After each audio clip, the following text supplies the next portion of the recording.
Jonathan Harwood sat alone at the altar of a 200-seat church, his wheeled chair facing empty pews, and not one single person in that building believed his bride was coming.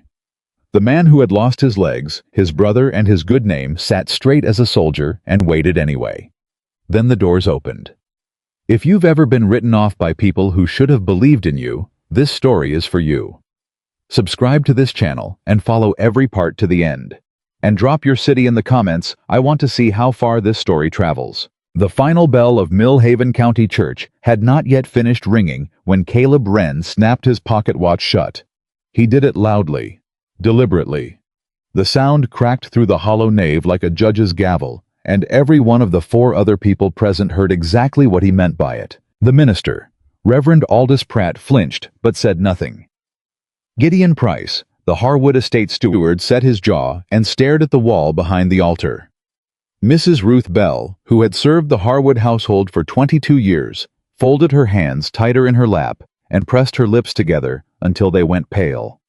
And Jonathan Harwood, seated in his wheeled chair beside the altar step, did not move at all. He had positioned himself at a slight angle from the direct center, not because he was ashamed, but because the chair required a deliberate placement to remain stable on the uneven stone floor.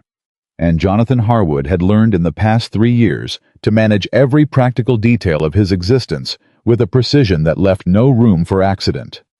His dark coat was brushed clean. His cravat was tied correctly. His hands rested on the arms of the chair without gripping. He had arrived 40 minutes early.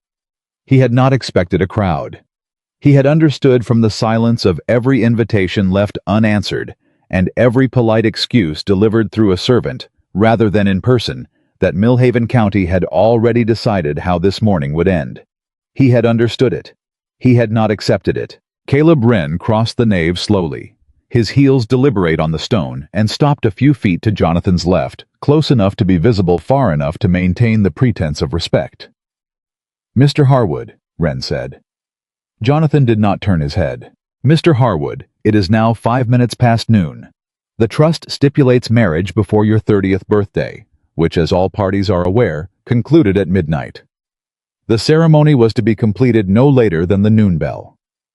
Wren paused. "I believe the final bell has rung." "I heard it," Jonathan said. "Then you understand that the window has closed." "I understand that you believe it has." Wren inhaled through his nose. He was a careful man, precise in the way that men who carry other people's legal instruments tend to become precise and narrow, and very good at making the carrying of bad news sound like a professional courtesy. "Mr. Silas Harwood will be informed that the condition of the will was not met," Wren said. "He will assume the role of controlling trustee by end of business today. The relevant documents are already prepared." "Of course they are," Jonathan said. "This need not be unpleasant."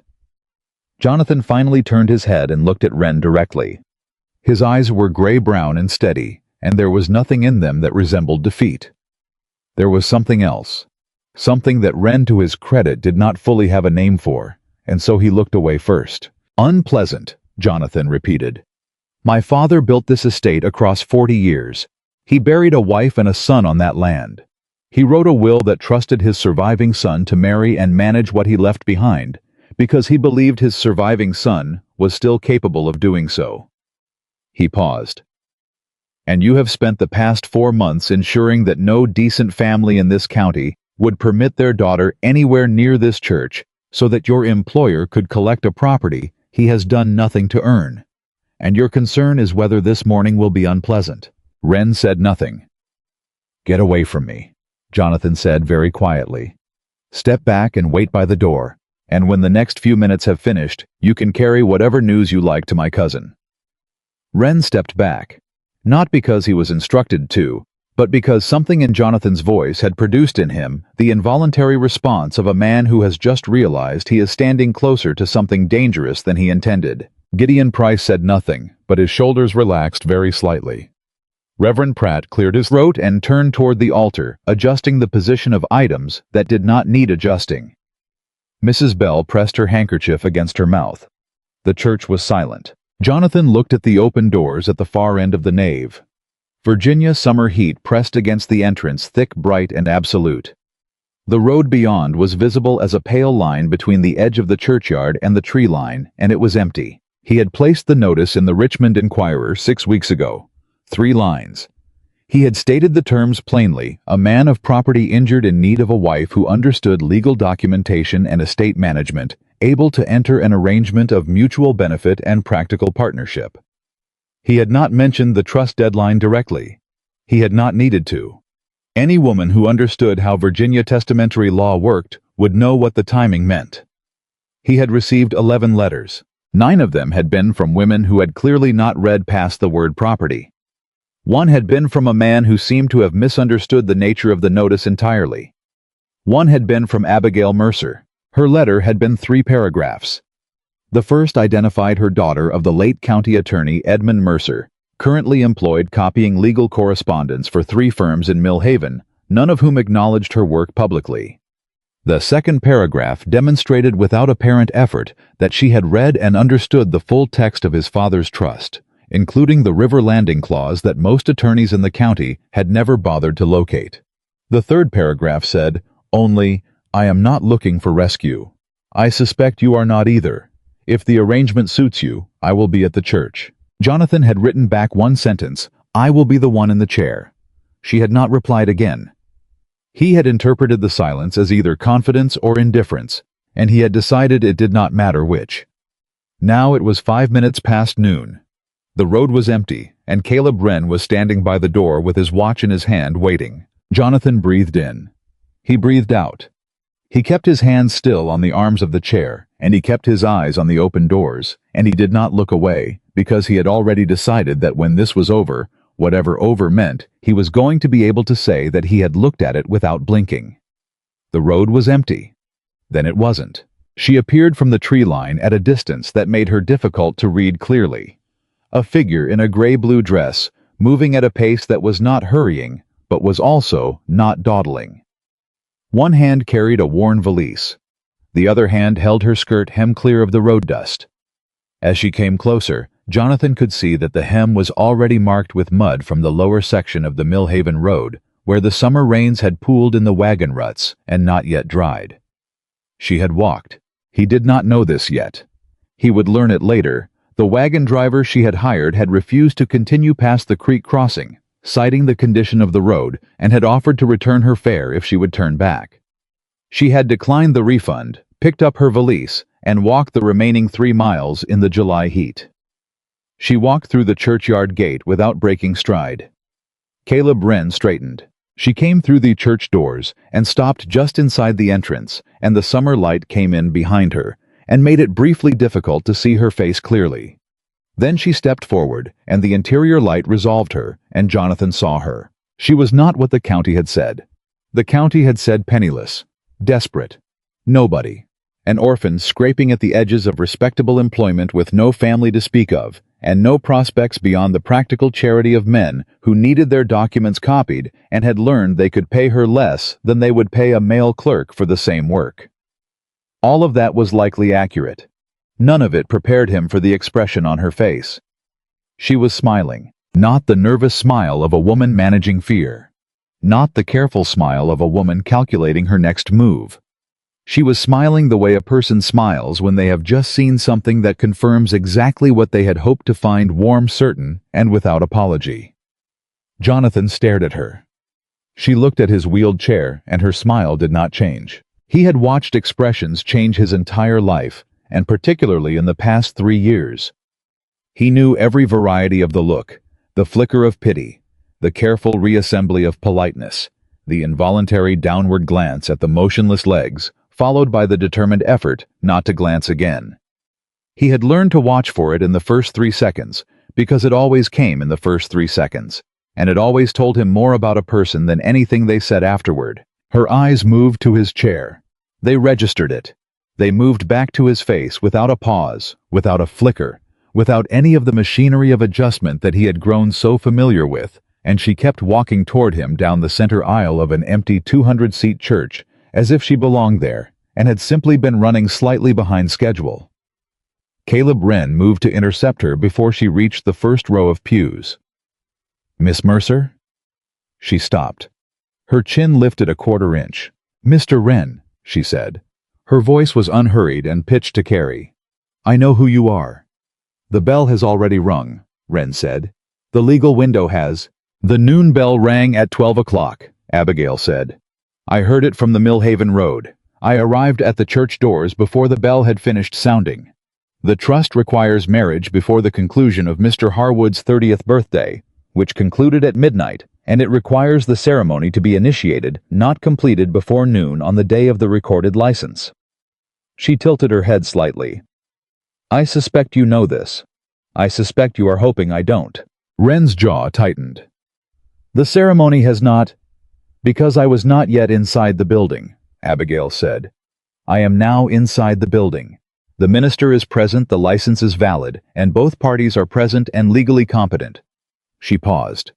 You are also present, Mr. Wren, which means you will serve as an additional witness, whether or not that was your intention when you positioned yourself near the door. Wren took a step toward her. It was not a large step, but it was the step of a man who had decided that physical proximity might accomplish what legal argument was failing to.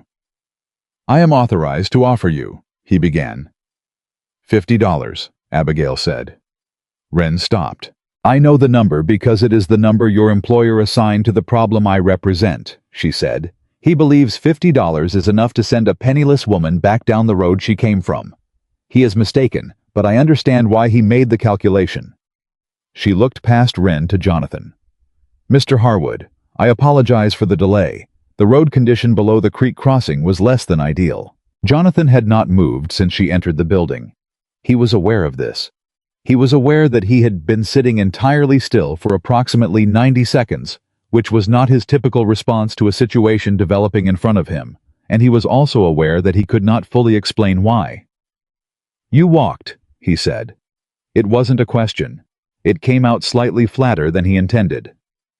I did, she said. 3 miles. 2 3/4 from where the wagon turned back. She said it without complaint, without any invitation to sympathy. She said it the way a person states a fact that has already been managed and requires no further attention. Jonathan looked at her for a moment. Then he reached down, took the wool lap blanket from across his legs, the one Mrs. Bell had insisted on despite the summer heat, because Mrs. Bell worried about drafts and circulation, and held it out. Abigail looked at the blanket. Then she looked at him. There was a brief moment in which something shifted in her expression. Not softened exactly, but became more precise, as if she had just confirmed a detail she had been uncertain about. She crossed the remaining distance and took the blanket from him. Thank you, she said. You're shivering, he said. I walked 2 3/4 miles in July, she said. I am not shivering from cold. He understood. He didn't say so. Reverend Pratt cleared his throat behind the altar. Wren had not moved from his position in the aisle. He was still holding his pocket watch, though he had stopped looking at it. This marriage is fraudulent, he said. I will challenge it before the county court before the week is out. Your employer will have his 10 years of trust control, Miss Mercer. You are wasting everyone's time. Abigail turned to face him with the wool blanket still in her hands. Mr. Wren, she said. I have been copying legal correspondence in this county for 7 years. I have copied deeds and wills and trust instruments and promissory notes for attorneys who would not permit me in their offices through the front door. I have read more legal documents than most of the men in this county have written. She paused. When I tell you that this marriage is legally valid, I am not guessing. And when you challenge it before the county court, you will discover that the judge assigned to that docket is the same man who wrote your employer's legal brief 2 years ago when he tried to contest the original trust and failed. She looked at him steadily. You may report whatever you like to Mr. Silas Harwood, but you will include in your report that I arrived at this church of my own free will, having received no inducement, under no coercion, and in full legal and mental competence. Wren said nothing. Step aside, she said very simply. He stepped aside. She walked to the altar step. Jonathan moved his chair slightly to the left to give her room. Reverend Pratt opened his book and his hands were steady. Shall we proceed? Pratt asked. Please, Abigail said. Yes, Jonathan said. The ceremony took 11 minutes. Gideon Price stood as formal witness. Mrs. Bell wept quietly, and without any apparent embarrassment about doing so. Caleb Wren stood at the back of the church with his pocket watch in his closed fist, and did not speak again. When Reverend Pratt pronounced them married and closed his book, the church was so quiet that Jonathan could hear the distant sound of a wagon on the county road and the dry rustling of summer heat moving through the open doors. Abigail took a breath. Then she leaned close to Jonathan's shoulder, not quite a whisper, but quiet enough that Wren across the church would have to strain to hear it, and said, "They believe this morning was the end of your story. They have made a significant error." Jonathan looked at her. "Whose end did they miscalculate?" he said. "Theirs," she said. The ride back to Ashbourne Farm was accomplished in the estate's older wagon, which Gideon drove with the particular careful silence of a man who has learned when to leave people alone. Mrs. Bell sat across from Abigail and watched her with a combination of professional assessment and barely controlled relief that she made no effort to disguise. Abigail said very little. She looked out at the Virginia countryside passing in the summer heat, the tobacco fields in their summer green, the tenant cottages set back from the road, the fence lines that needed mending, the timber stands that looked to her careful eye somewhat reduced from what the estate survey she had studied suggested they should be. Jonathan watched her looking.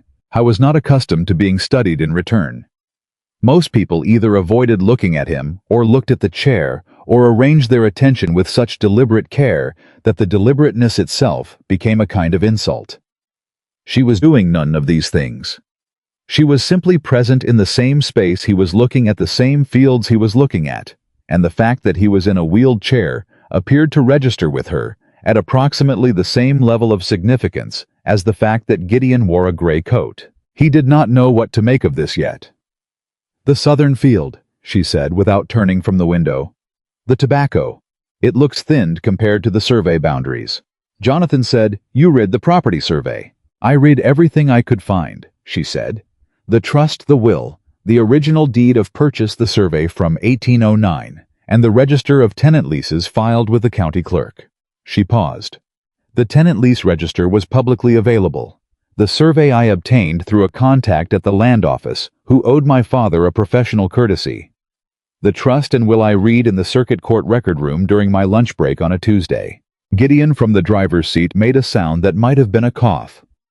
"You read all of that before you answered my notice," Jonathan said. "I read it before I decided whether to answer your notice," she said. "There is a difference." And the difference was, she turned from the window and looked at him directly. "I needed to understand whether the problem was solvable," she said. "I don't accept arrangements that can't be won." "You thought the problem was solvable. I thought it was very nearly solved already," she said. "Your father wrote a thorough trust instrument. Your cousin has been taking advantage of 3 years of your inattention. The damage is significant, but not irreversible." She paused. "Provided we move quickly." "We," Jonathan said. "Yes," she said. "We."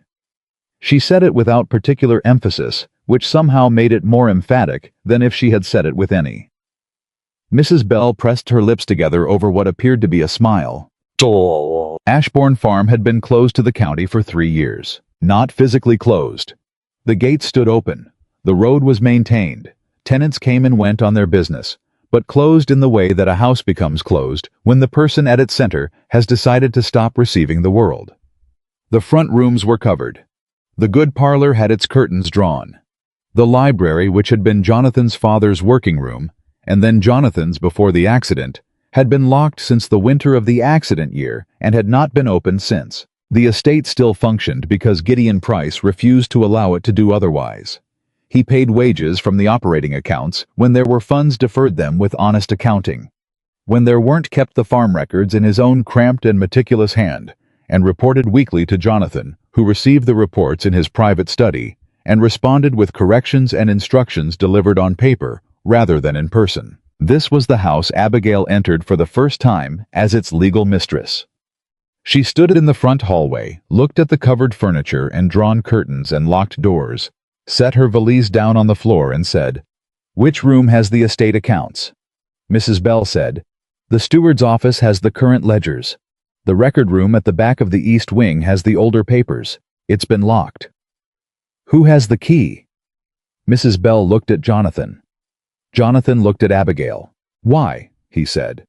Because, she said, your cousin has had access to this estate's operations for 3 years. If I were attempting to conceal a financial irregularity, I would bury it in papers old enough that no one was looking at them anymore. She paused. I would like to find out what's been buried. Silence. Jonathan said, I'll have Gideon bring you the key. Thank you. She picked up her valise. Which is my room? Mrs. Bell moved forward quickly. This way, ma'am.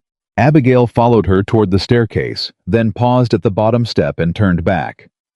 Mr. Harwood, she said. Jonathan had been watching her go. He didn't attempt to pretend he hadn't been. Yes, he said. Your cousin's man Wren offered me $50 to leave. That number tells me something. She held his gaze. A man who believes he has already won doesn't pay to clear the board.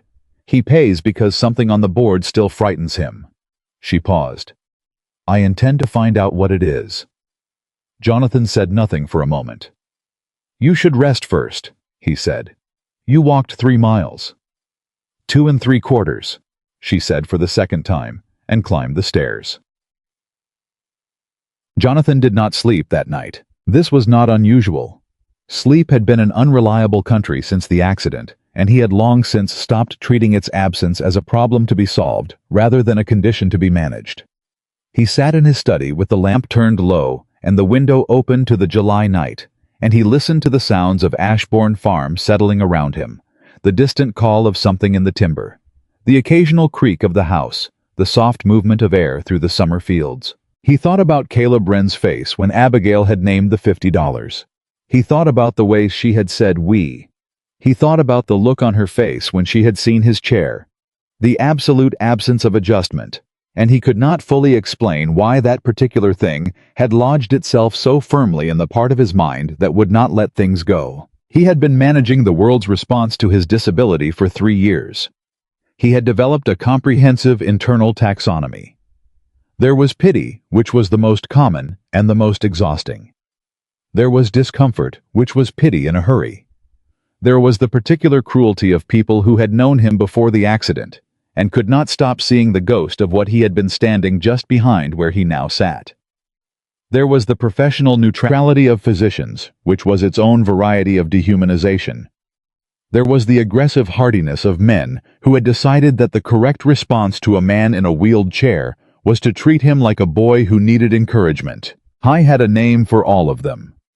He did not have a name for what he had seen in Abigail Mercer's face when she had looked at his chair and looked away again and kept walking. He was still trying to find one when the house clock struck 3 in the morning, and he finally gave up and reached for the estate ledger Gideon had left on his desk. The next morning, Abigail came down before sunrise.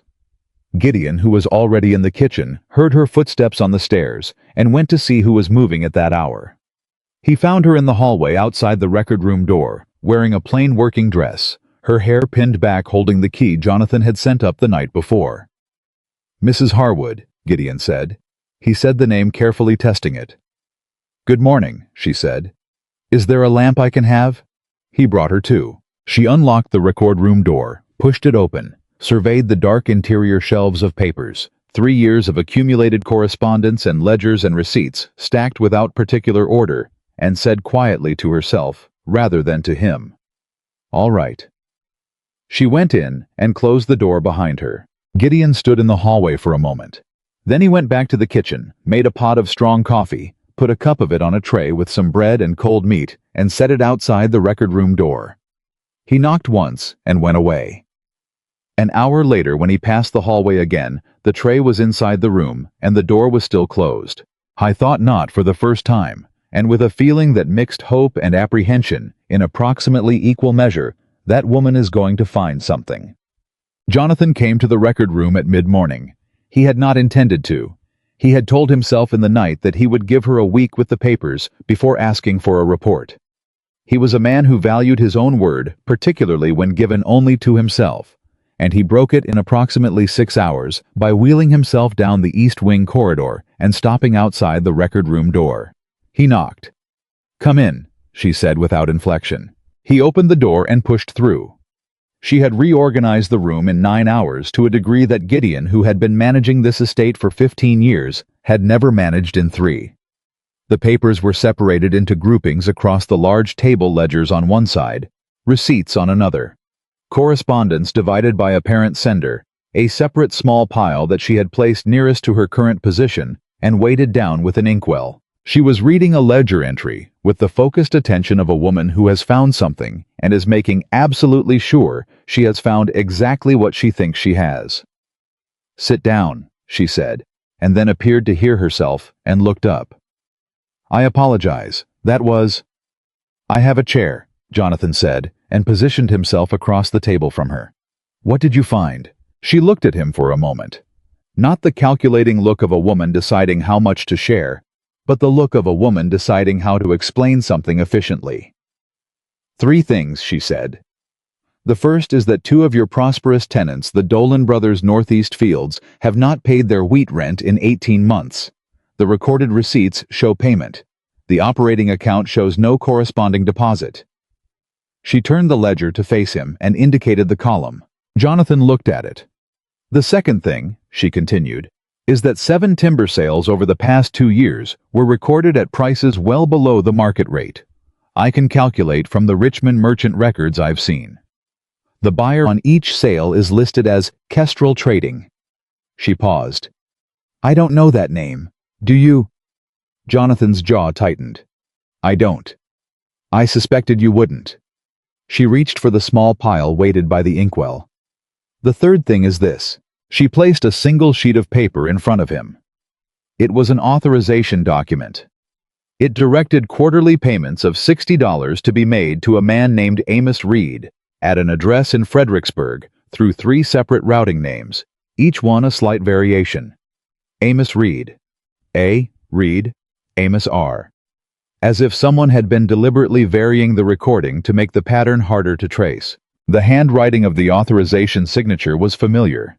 It was close, very close to his father's hand. But the loop of the capital H was slightly wrong, and the cross of the T in Harwood sat at an angle his father had never used. Jonathan stared at it for a long time. "That's not his signature," he said. "No," Abigail said. "It isn't." "Who is Amos Reed?" She was quiet for a moment. "He was your carriage driver," she said. "The one who was present on the night of the accident." Jonathan did not move. The lamp between them burned steadily, and the summer heat pressed against the east wing walls, and the only sound was the faint creak of the house settling and the far-off movement of someone in the farmyard. "He left the county," Jonathan said. "He left the county," Abigail confirmed. 3 months after the accident. He has been living near Fredericksburg since, and he has been receiving $60 every quarter paid through 3 different names authorized by a document signed in your father's hand." She paused. "Your father died 8 months after the accident." "I know when my father died." "Yes," she said quietly. "I know you do. I'm telling you because the first of these payments was made 4 months before your father died, and the last was made 6 weeks ago." She looked at him steadily. "Your father did not make the last payment, Mr. Harwood." The silence between them was substantial. Jonathan set the document down. He looked at his hands on the table, the hands that still worked, that still had full sensation, that could still grip and write and work, and then he looked at the authorization sheet again. "Amos Reed knows something," he said. "Amos Reed was paid to know something and not say it," Abigail said. "There is a difference." She reached across and carefully took the document back. "Honest gratitude is recorded plainly and signed clearly. Only fear uses 3 different names." Jonathan looked at her. "You believe my cousin forged my father's signature," he said. "I believe your cousin forged your father's signature on an authorization that has been paying your carriage driver to remain silent about something that happened the night of the accident." She paused. "Yes. That is what I believe." Jonathan was quiet for a long moment. "I don't remember that night," he said. After my brother called for the carriage. I don't remember any of it. I know, she said. That's why it worked. The lamp burned. Outside a bird called once and went quiet. Jonathan looked at the forged authorization, and then at the ledger column with its false receipts, and then at the woman across the table who had found all of this in 9 hours and was watching him with an expression that was careful but not cautious. Careful in the way a person is careful with something they think might break and are determined not to be the cause of it breaking. "What do you need?" he said at last. Abigail straightened slightly. She picked up her pen. "Access to the operating account records for the past 3 years, she said. "The name of the attorney who handled your father's trust amendments. The original survey document for the river landing property." She paused. "And Amos Reed's exact location in Fredericksburg, if Gideon can find it." "I'll speak to Gideon today," Jonathan said. "Good." She dipped her pen. "And Mr. Harwood." He had already begun to turn his chair toward the door. He stopped. "Your cousin did not do this because he hates you," she said. "He did it because he needs the river landing revenue to cover debts he has already promised to people who will not wait. The hatred, if it exists, is incidental." She paused. "I tell you this not to excuse him, but because understanding why a man does a thing is how you prevent him from doing it again." Jonathan considered this. "You're not just trying to expose him," he said slowly. "You're trying to close every door he has left." "Yes," she said. He looked at her for a moment across the table, across the papers and the lamp and the reorganized evidence of 3 years of quiet theft, and said, "Then we had better not give him time to open new ones." Abigail was already writing. "No," she agreed. "We had better not." 3 days into their arrangement, Jonathan Harwood made a discovery that unsettled him more than he wanted to admit. He discovered that Abigail Mercer was never surprised. Not by the false receipts she kept pulling out of the old ledgers, stacking them into a growing pile at the corner of the table with the calm efficiency of a woman sorting laundry. Not by the increasingly obvious pattern of Silas's financial manipulation, which was becoming clearer with every hour she spent in the record room. Not even by Jonathan himself. Not his moods, not his silences, not the way he sometimes went an entire morning without speaking. When the pain in his back was bad enough to make conversation feel like an indulgence he couldn't afford. She simply worked. And somehow watching her work was the most disquieting thing that had happened to Jonathan Harwood in 3 years. On the 4th morning he wheeled himself into the record room without knocking, because he had been doing it every morning and she had not yet told him to stop, and he found her holding a receipt at arm's length and squinting at the signature block with an expression of deep professional dissatisfaction. "Kestrel Trading again," she said without looking up. "How much this time?" 40 board feet of river timber sold for $11. She set the receipt down.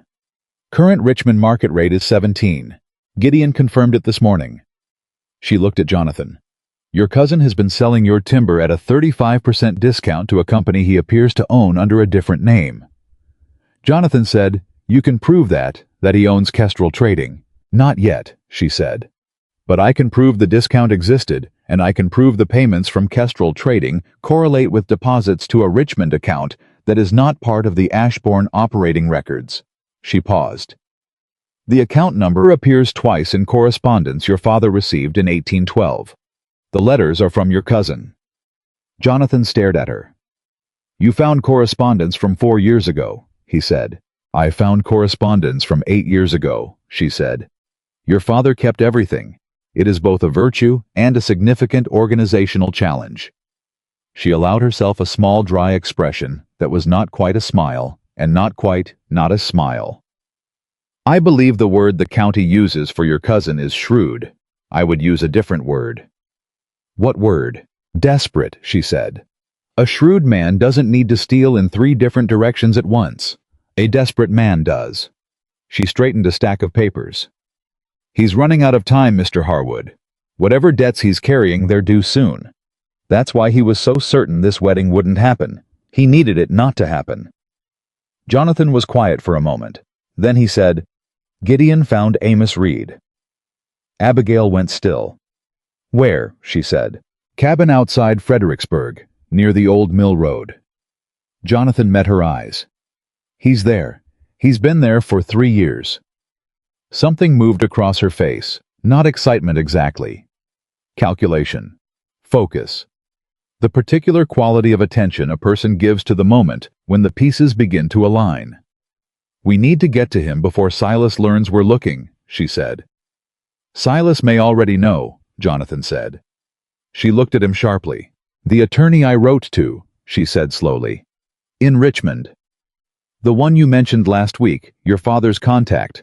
I sent him a careful inquiry, general terms, but if he's connected to Silas's financial network... She stopped. She pressed her fingers flat on the table for a moment, and Jonathan watched her absorb the implications of her own error with the particular discipline of someone who refuses to let self-recrimination slow them down for more than 10 seconds. How connected is he likely to be? I don't know, Jonathan said honestly. I haven't been paying attention to Richmond's legal community for 3 years. No, she said without blame. You haven't. She picked up her pen. Then we assume Silas knows I'm tracing the payments, which means we have less time than I thought. She looked up. Can Gideon go to Fredericksburg alone? Talk to Amos Reed, establish contact. Bring back whatever Amos is willing to say. Gideon can do most things, Jonathan said. Whether Amos is willing to say anything is a different question. A man who's been paid $60 a quarter to stay silent has made a calculation, Abigail said. If I can show him that the calculation has changed, that staying silent is now the greater risk, he'll talk. She paused. But I need the payment history complete before Gideon approaches him. I need to be able to show exactly when the first payment was made. Because if the first payment came before Silas had any official standing in the estate's management before your father's decline, then the authorization document is unambiguously forged. Your father couldn't have signed it in advance of a situation he didn't know would arise. She looked at him with that steady level attention that he was beginning to recognize as her version of urgency. That's what breaks Amos's calculation. It proves he wasn't paid for silence by your family. He was paid for silence by a man committing fraud, which means his silence makes him complicit, but his testimony makes him a witness. Jonathan looked at her across the table for a long moment. You've been thinking about this since the first morning, he said. Since the night before I answered your notice, she said. I couldn't sleep. He almost laughed. Not quite. But almost, which was something he hadn't done in a very long time and wasn't fully prepared for. Send Gideon to Fredericksburg, she said. Tell him to find Amos and not approach him yet. Just confirm he's there and hasn't been moved. All right, Jonathan said. He turned his chair toward the door. Mr. Harwood. He stopped. The payment started 14 months before your father died, she said. I found the first one this morning. She held his gaze. Your father never authorized them. He was already too ill to be managing correspondence by that point. I found the physician's records in the same bundle. Jonathan didn't move for a moment. My father knew he was being robbed, he said slowly. I think your father suspected it, she said carefully. I think he didn't have the strength left to fight it. And I think your cousin knew exactly how long he had to wait. The word that came to Jonathan's mind was not one he intended to say aloud. He turned his chair and went back to his study, and he sat there for a while with his hands still in his lap, and he thought about his father in the last months, the way the old man had watched Silas with an expression Jonathan had read as illness-induced suspicion, and he understood now that it had not been suspicion at all. It had been knowledge without the power to act on it. He would act on it. He sent Gideon to Fredericksburg that afternoon. The first time they ate dinner together, it was an accident. Abigail had come out of the record room at a time that happened to coincide with Mrs. Bell setting the dining table, and rather than retreat to her room and have a tray sent up, which had been the arrangement for the first 4 days, she had simply sat down at the near end of the long table, and Jonathan had come through from his study, and they had found themselves at opposite ends of a table designed for 20, with a roasted chicken and 2 candles between them.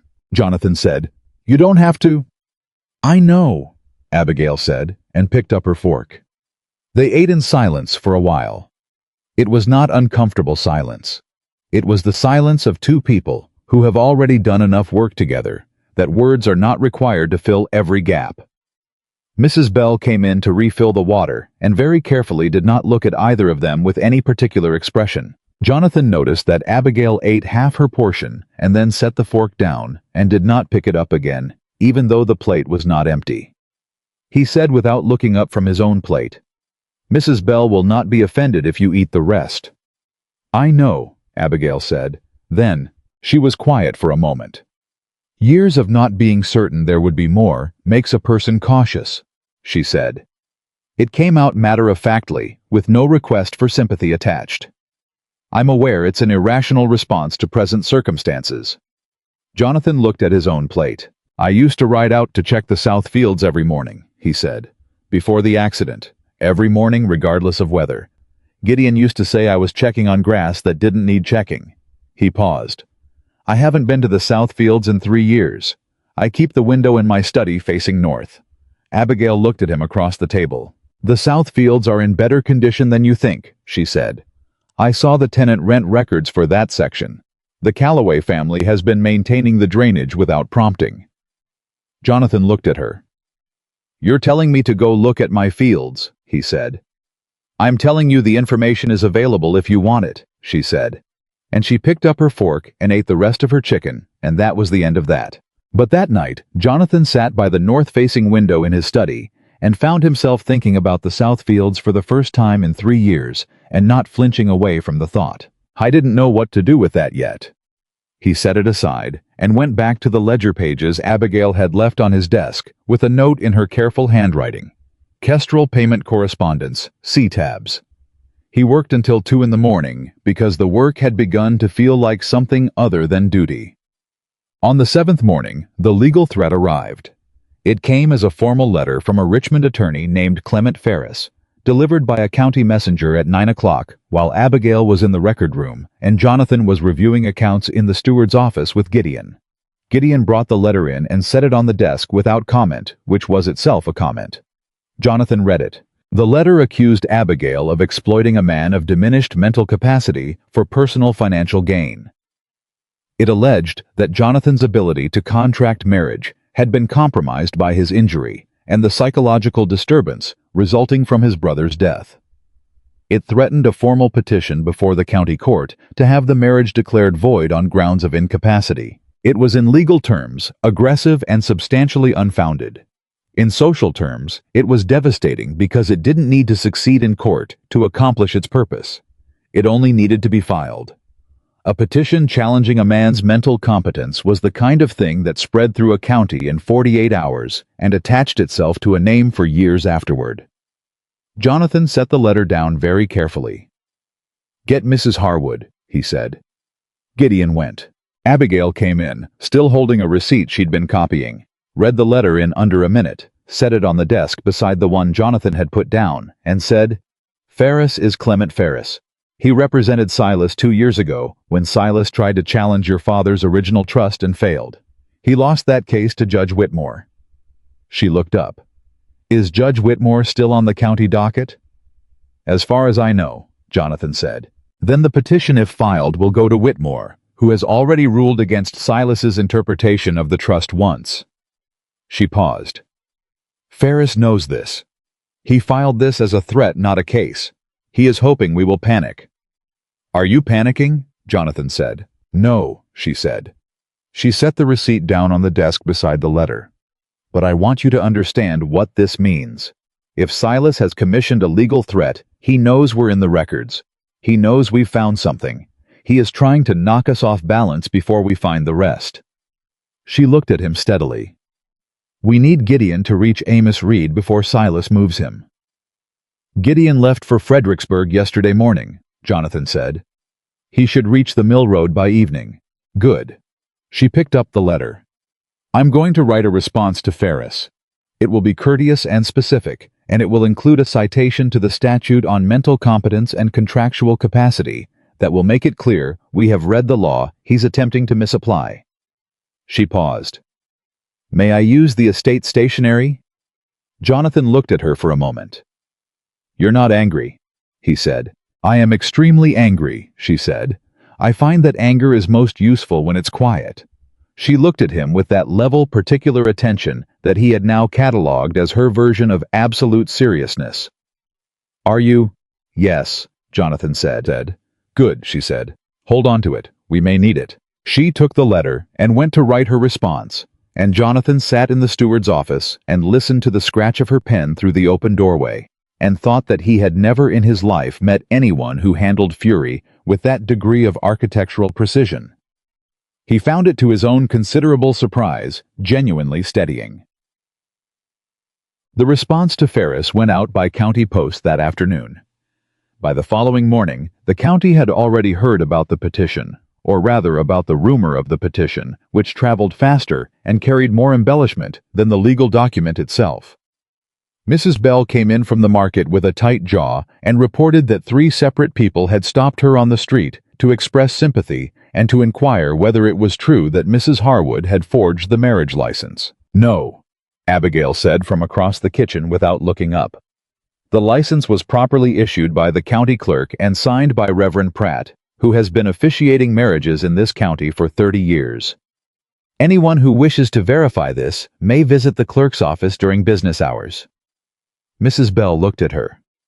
"I'll tell them that," she said. "Word for word if you like," Abigail said. Mrs. Bell allowed herself a small fierce smile and went back to her work. Jonathan, who had been in the doorway, said nothing.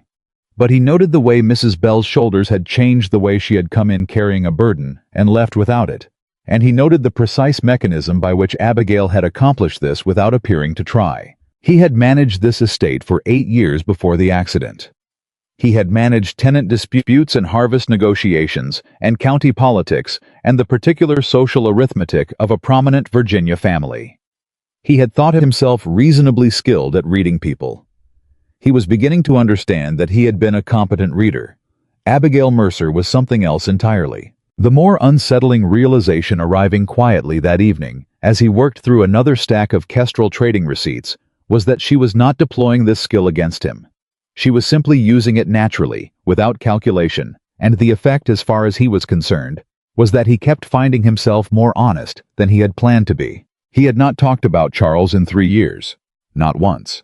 Not to Gideon, not to Mrs. Bell, not to the physician who made quarterly visits and always asked with professional delicacy how Jonathan was managing. He had not talked about Charles because talking about Charles meant touching the part of himself that he had decided after the accident was not permitted to grieve. A man who killed his brother did not get to mourn him. That was the logic he had built his silence on, and it had held for 3 years because no one had challenged it directly. On the 9th evening, Abigail came out of the record room at a late hour, which was not unusual, and stopped in the hallway outside Jonathan's study, which was unusual. She knocked on the open door. "Come in," he said. She came in and sat in the chair across from his desk, the one she had taken to using without being invited, which he had stopped noticing sometime around day 5, and she said without preamble, "Tell me about your brother." Jonathan went very still. "Why?" he said. "Because I've been reading your father's correspondence," she said. "And Charles is in all of it. The way your father wrote about him, the worry underneath the pride, it reads like a man who loved his son and understood that loving him clearly was something Charles couldn't always accept." She paused. "And you are not in the letters the same way. You are mentioned as capable, reliable, the one who manages things. But there is a tenderness about Charles that suggests your father was frightened for him." Jonathan said nothing. "You don't have to," she said. "I'm not asking because the story requires it. I'm asking because I think you've been carrying someone else's account of that night for 3 years. And I wonder if there are parts of your brother that you remember differently than the account allows." The lamp between them burned quietly. Jonathan set down the receipt he'd been holding. He looked at his hands. "How was funny," he said. "That's the thing people don't, they remember him as reckless. And he was. But he was also, he could make the entire dinner table laugh in 30 seconds. He had a way of looking at the world that was—" He stopped. Started again. He made everything feel like it had possibilities. Even when he was being an absolute fool about something you couldn't quite— He stopped again. Abigail waited. "He called for the carriage that night," Jonathan said. "I know that much. I know I told him to wait. I know he didn't." He looked at her. I don't know anything after that. And because I don't know, I accepted what everyone told me. Because the alternative was arguing with people who said they were there, and I had nothing to argue with. You had your own character, Abigail said quietly. My character doesn't constitute legal evidence. No, she said. But it does constitute information. She held his gaze. The man I have watched manage this estate for 9 days. The man who knows every tenant's name, who noticed when Mrs. Bell's wages were short before I mentioned it, who won't look at the Southfields because it hurts to want something he thinks he can't have. That man did not drunkenly seize carriage reins from a driver and race his brother to his death. She paused. I am not saying this to comfort you. I am saying it because it is a piece of the case. Jonathan looked at her for a long time. You believe I'm innocent, he said. Not hopefully. Just as a statement of fact testing its weight. I believe the evidence will show it, she said. Which is different and better because it doesn't require you to take my word for anything. Something shifted in Jonathan's chest. It was not dramatic, not the sudden release of something long held, not anything so clean or obvious as that. It was smaller. More like the first indication that a door that had been sealed for 3 years had a hinge that still functioned. He looked away from her toward the window. Charles could drink a bottle of Madeira and recite Greek poetry from memory, he said. Incorrectly, usually. He didn't care. He paused. He always drove too fast. He thought it was funny when it frightened people. Yes, Abigail said very gently. It frightened me, Jonathan said. Every time. Silence. I think, she said carefully, that when we have Amos Reed's account, you will find that what happened at Mill Creek Bridge is consistent with every version of Charles you actually remember. She stood. I'm sorry it took this long for someone to ask. She went to the door. Abigail, he said. He had not used her first name before. It came out without the planning he would have applied to it if he'd had a moment more. She stopped. Thank you, he said. She nodded once and went. He sat in the study for a long time after that, not working, just sitting with the unfamiliar sensation of having told the truth about his brother to another person and having it received without damage. Gideon came back on the 3rd day of his absence, and what he brought with him stopped the household. He came back without Amos Reed. Jonathan and Abigail were both in the steward's office when they heard the wagon come into the yard.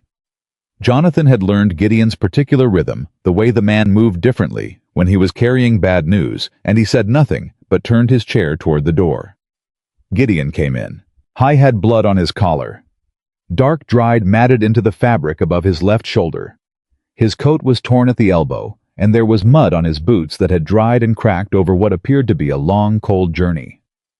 You're hurt, Abigail said, immediately standing. It's a fall, Gideon said, which was the kind of thing a man says when he has decided the injury is not the important part of the story. The road below the mill crossing was iced over in the low section. The horse recovered. I didn't entirely. He looked at Jonathan. Amos is at the cabin. He's there, he's alive, and he spoke to me. He spoke to you, Jonathan said. He opened the door, Gideon said. He opened it because I told him who I worked for, and then he told me to leave because...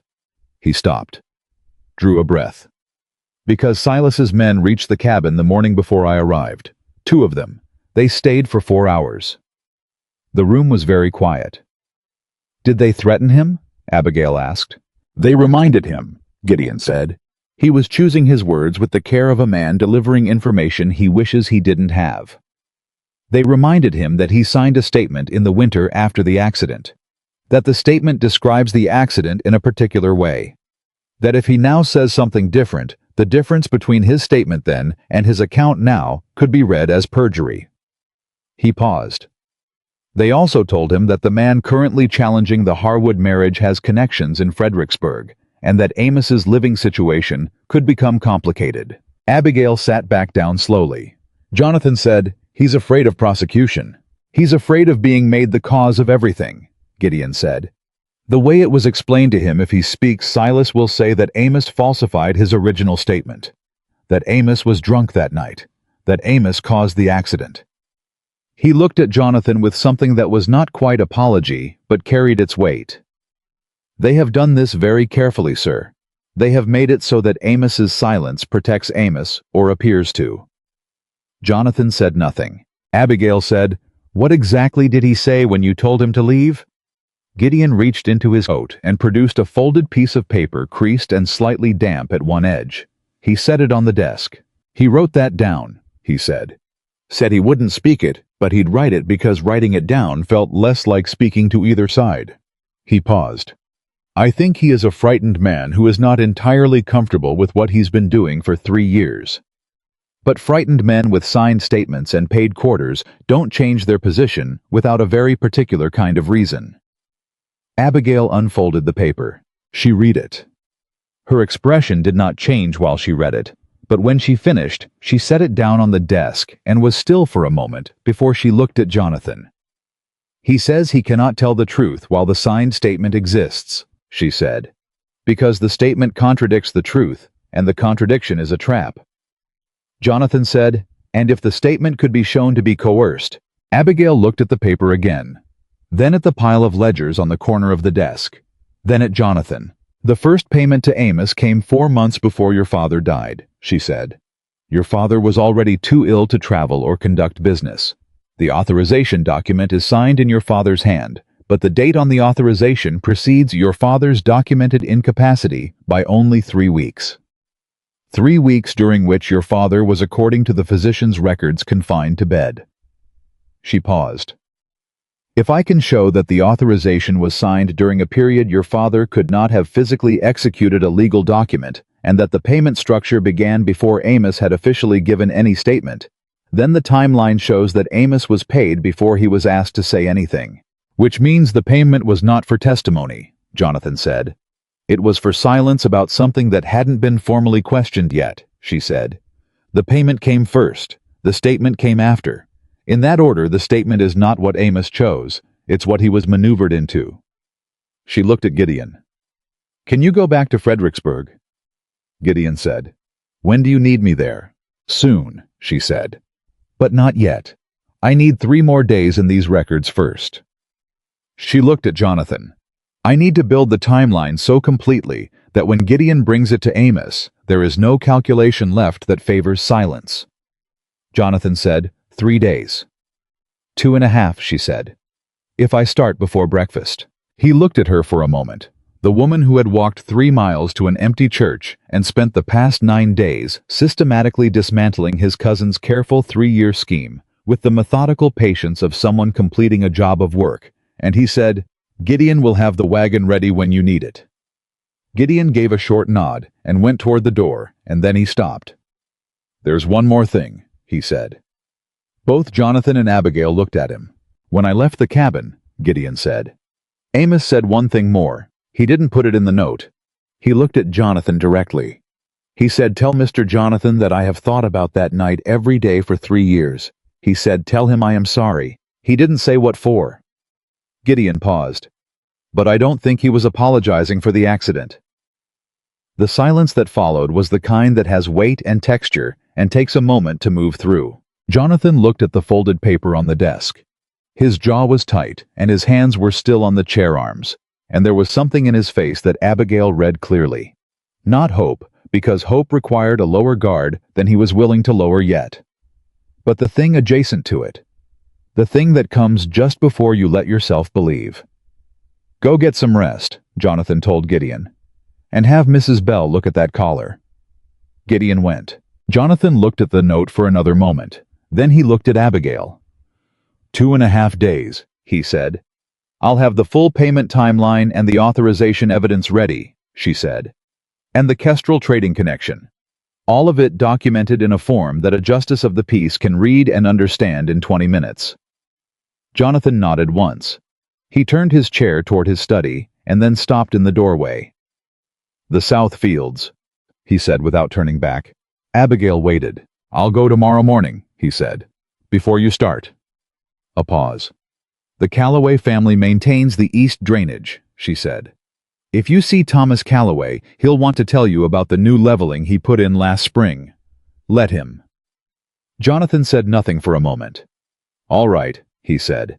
I went to his study, and the lamp in the steward's office burned on, and Abigail reached across the desk and pulled the Kestrel trading ledger toward her.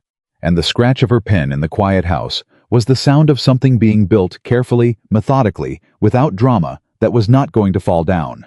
Outside in the summer dark, the fields lay quiet and waiting, and somewhere in the direction of the south pasture, a single light moved slowly along a fence line. Thomas Calloway, checking his drainage in the July night, doing the work that needed doing, the way people do when they have decided that something is worth maintaining, even when no one is watching. Jonathan saw it from his study window. He watched it for a long time. Then he picked up his pen and got back to work. The 2.5 days Abigail had promised stretched into 3 and then 3.5, because on the second morning, Jonathan woke with a fever that had been building quietly for days, and finally announced itself. The way real trouble always does, not gradually but all at once. Mrs. Bell found him in his study at 5 in the morning, still in the clothes he'd worn the day before, slumped sideways in his wheeled chair, with a ledger open in his lap and his breathing audible from the doorway. She put her hand to his forehead and then went directly to Abigail's room without knocking. Abigail was already awake. She came out in 30 seconds. She took one look at Jonathan, assessed the situation with the rapid efficiency that Mrs. Bell was beginning to recognize as her fundamental mode of operation, and said, "Get him to his room. I'll need the extra blankets from the linen press and hot water." "The physician is 3 hours away," Mrs. Bell said. "I know," Abigail said. "Start with the blankets." Getting Jonathan to his room required Gideon, who had returned the previous evening from a reconnaissance of the Fredericksburg Road, and was now conscripted into lifting a man who was too proud and too feverish to accept the help gracefully. Jonathan said twice that he was fine. No one acknowledged this statement. Once he was in his bed with the extra blankets and the hot water, and a compress that Abigail prepared with the methodical calm of a woman who has clearly managed illness before, without the luxury of anyone managing it for her. He looked at the ceiling and said with a ragged frustration that cut deeper than anger, Go to Fredericksburg. Don't wait for this."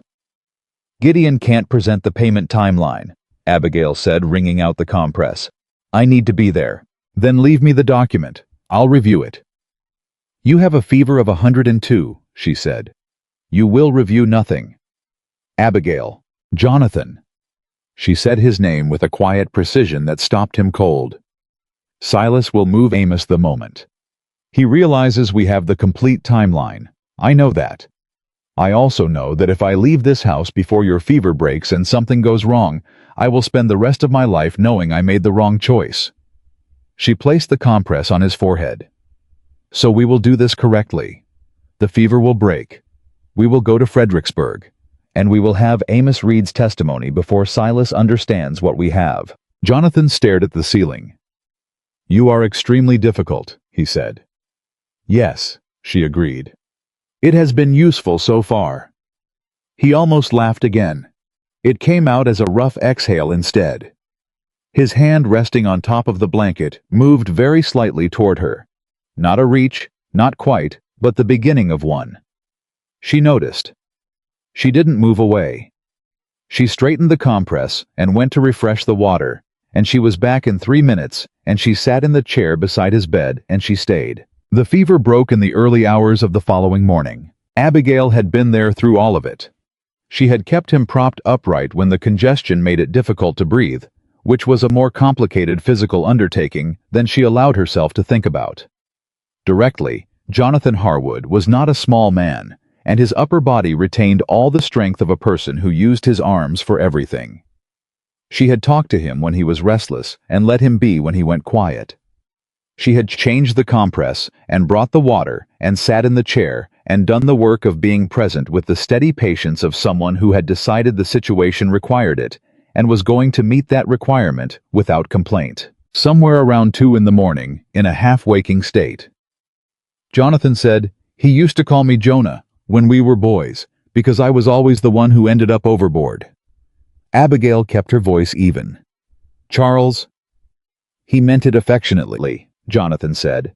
He was frequently affectionate in the most inconvenient ways." "Jonah came back," Abigail said after a moment. Jonathan turned his head and looked at her in the low light. "He did," he said slowly. "After 3 days." Neither of them said anything else for a while. Then Jonathan's eyes closed, and his breathing evened out, and Abigail sat in the chair until the window began to lighten, and then she got up and went to prepare the document package that they would bring to Fredericksburg. She worked through the dawn, and when Jonathan woke fully at 7, clear-headed and weak and considerably more subdued than usual, she brought him breakfast on a tray, and the completed payment timeline organized into 3 separate bundles, one for Amos, one for Justice Hale, and one that she folded into a separate oilskin wrapper and handed to Mrs. Bell with instructions to deliver it to the county post office if they were not back by Friday. Jonathan looked at the oilskin wrapper. "Is that what I think it is?" he said. "It's a copy," she said. "Addressed to the principal creditor listed in Silas's Richmond correspondence." She met his eyes. "If something goes wrong in Fredericksburg, Silas's creditor will know that the asset Silas promised them may not belong to him. The creditor will do our work for us." Jonathan stared at her.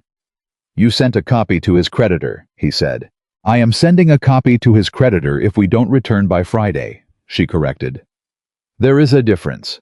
I prefer that we return by Friday." He was quiet for a moment. "You did not become this way in the past 11 days, he said. "No," she agreed. "I did not." He looked at the breakfast tray. Then he picked up the fork because he needed his strength, and they both knew it, and he ate without being asked again. They left for Fredericksburg that morning. Jonathan insisted on coming. Abigail did not argue because she had made the same calculation. Amos Reed had sent his apology through Gideon specifically to Jonathan, and that meant whatever Amos was carrying part of it was something he needed to put down in front of the man it had been taken from. She understood this. She wasn't going to take it away from either of them. The wagon took most of the day. Jonathan sat beside Gideon at the front, which was not comfortable and was not meant to be. He had chosen it deliberately because the cabin road was uneven and the wheeled chair could not navigate it, and a man in the front of a wagon was managing his situation rather than being managed by it. Abigail sat in the back with the document bundles and did not comment on this arrangement.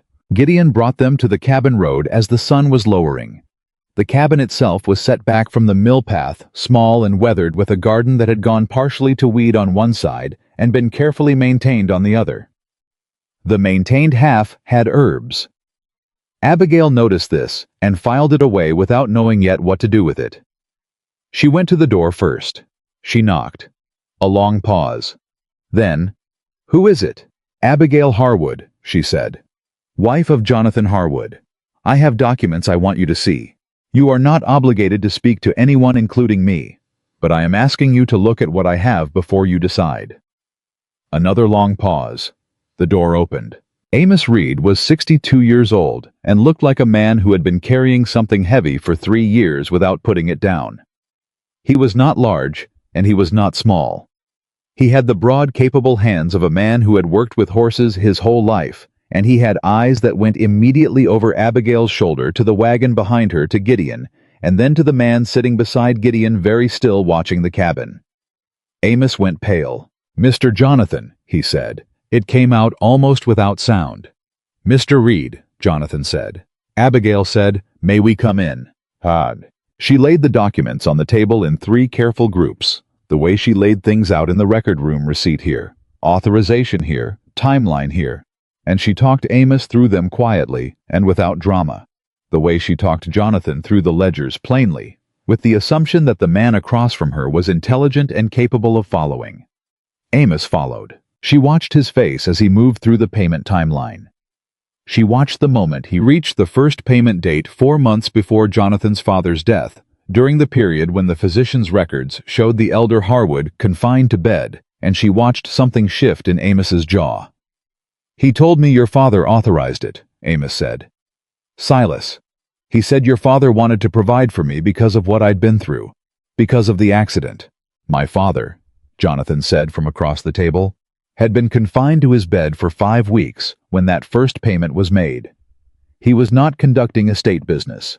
He was not signing authorizations." Amos looked at the document. He looked at the physician's record Abigail had placed beside it. He looked at both of them for a long time.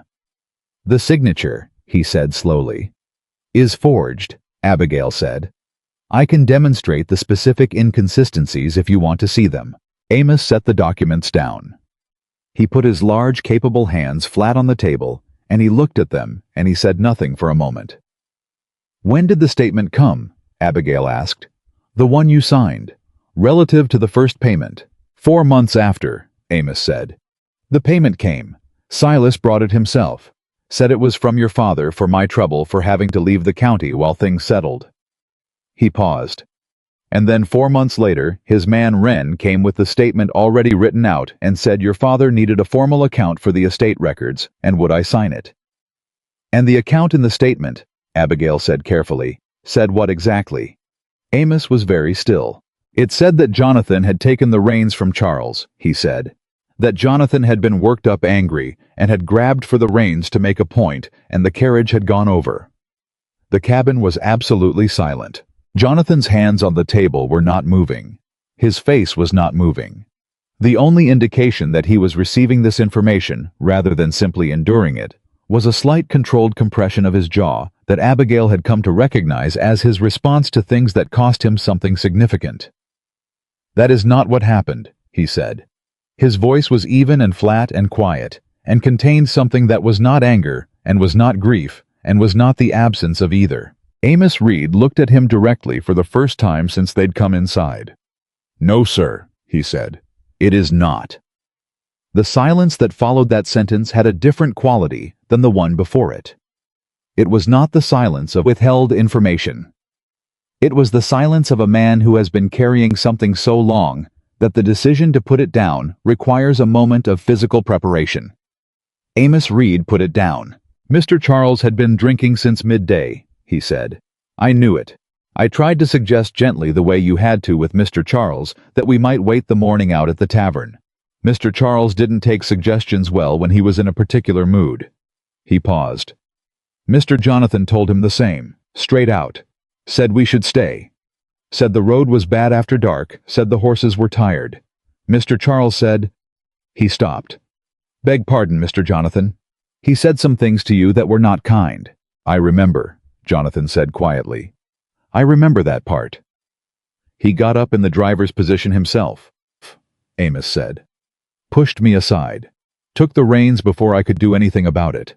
He was very determined when he had a notion. He looked at the table. You got in beside him, tried to slow him down.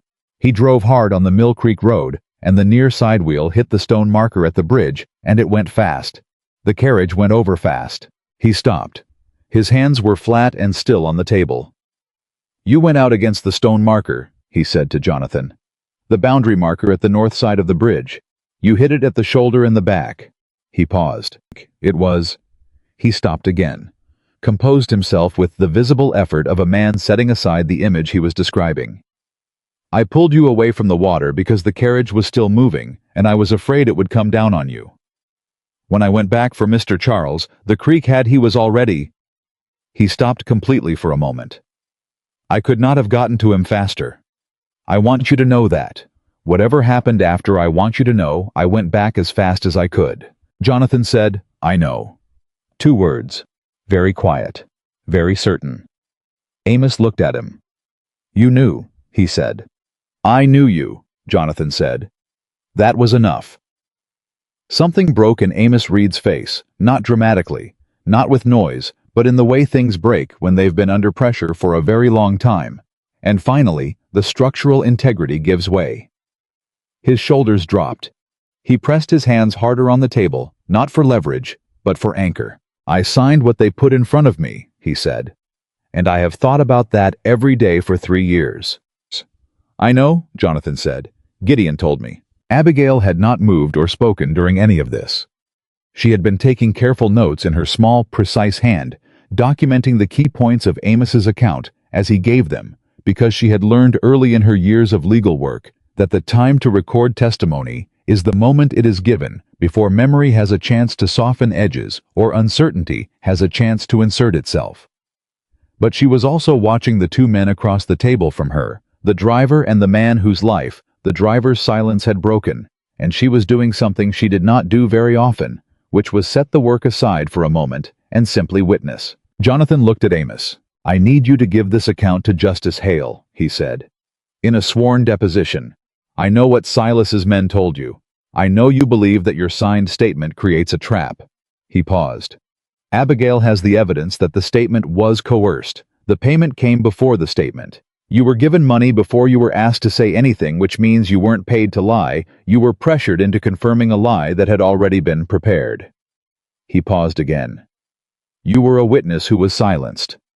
There is a difference between that and a perjurer." Amos looked at Abigail. "He's right," she said quietly. "The sequence of payments is documented. The authorization is forged. The statement you signed was presented to you after you had already accepted money under false pretenses. This money you believed came from a legitimate source. That is coercion, not collusion." She met his eyes. "Justice Hale is a fair man. He will hear the full account." Amos was quiet for a long time. Then he said, "Silas's men will come back."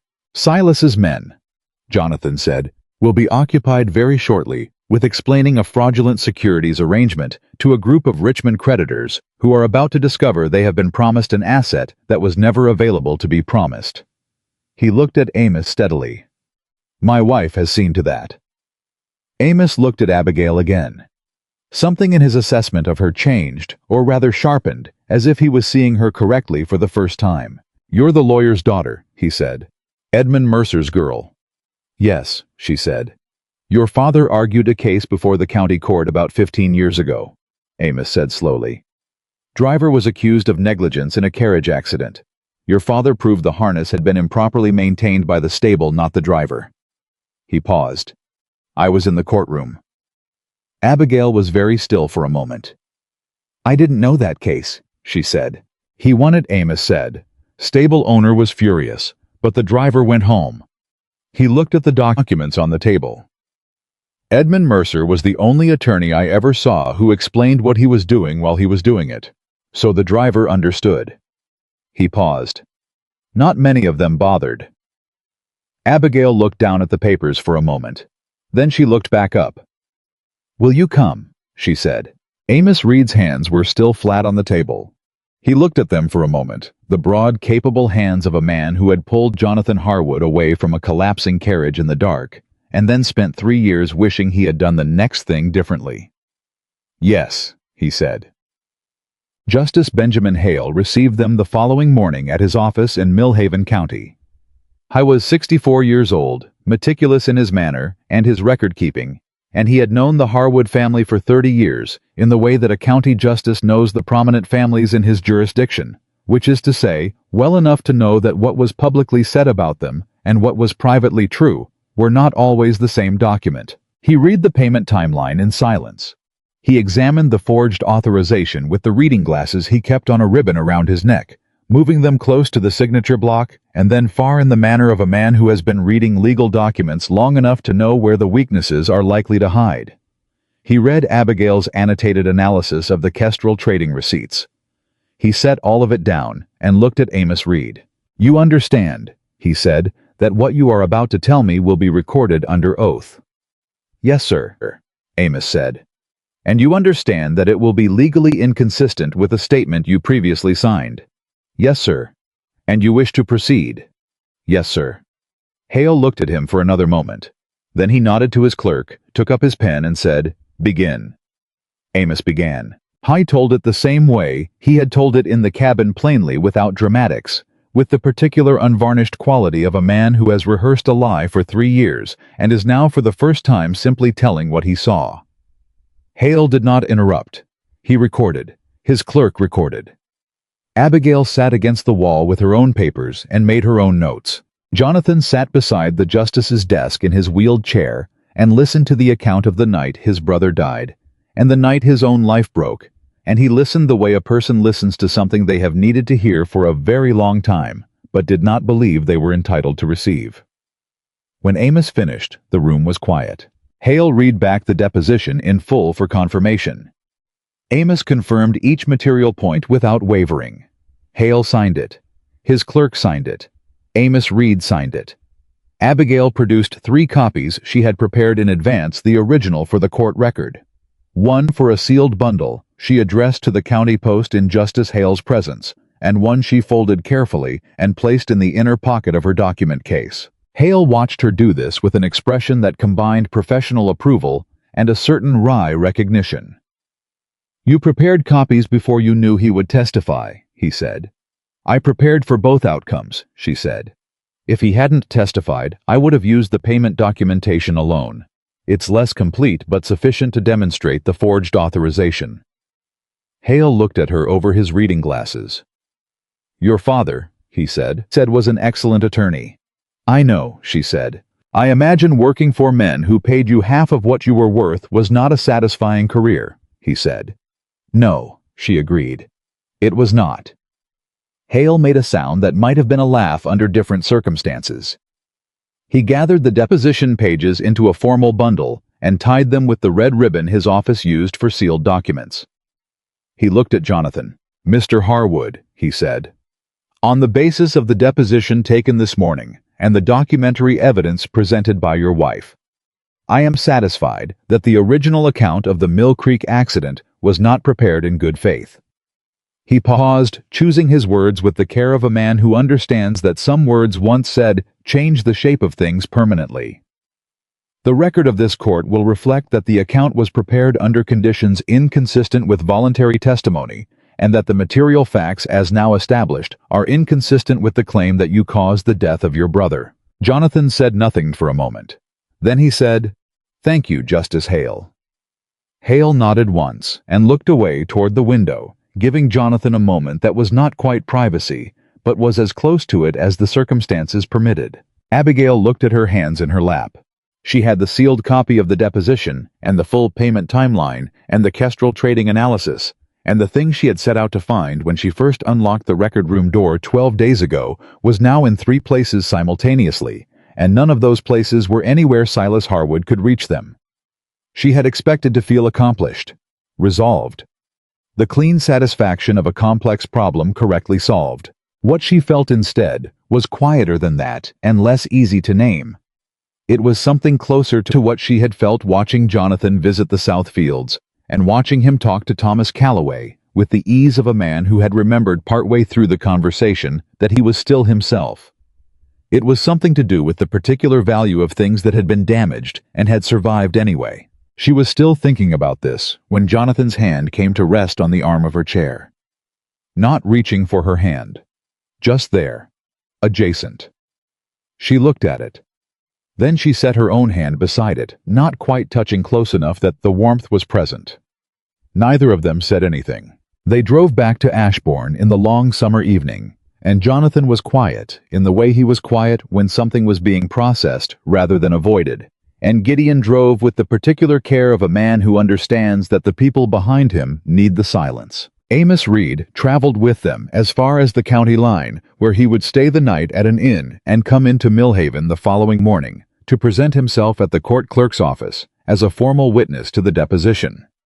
He sat in the wagon bed with his hands on his knees and said nothing for most of the journey, and then, as he climbed down at the crossroads, he stopped and looked at Jonathan. "The night of the accident," he said. "Before it happened. Before Charles took the reins." He paused. "You said to him, 'Charlie, it isn't worth it. We've got time. Come back inside.'"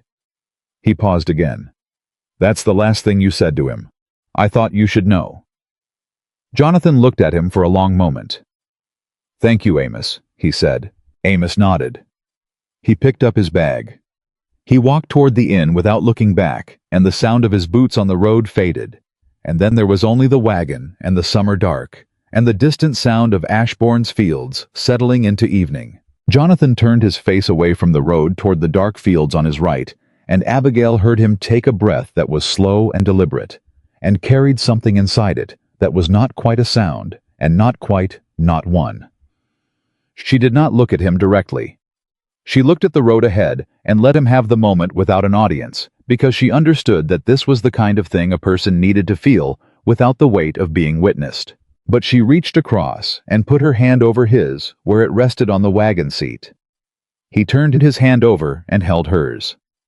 They rode the rest of the way to Ashbourne, like that in the summer dark, with Gideon's steady driving, keeping the wagon smooth, and the stars coming out over the Virginia fields one by one, and Charles Harwood's name finally belonging to grief instead of guilt.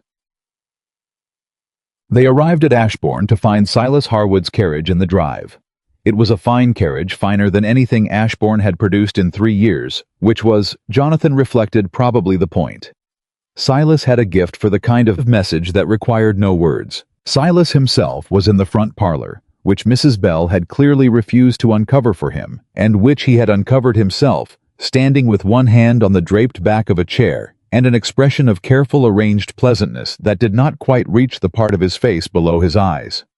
He looked at Jonathan, then at Abigail, then at the document case under Abigail's arm. Something moved behind his eyes.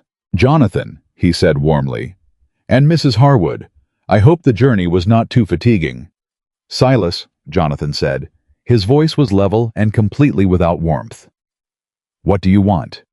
Silas smiled. It was an excellent smile. He had spent considerable time developing it. "I want to settle this unpleasantness," he said, "quietly between family before it becomes something the county court has to manage." He looked at Abigail.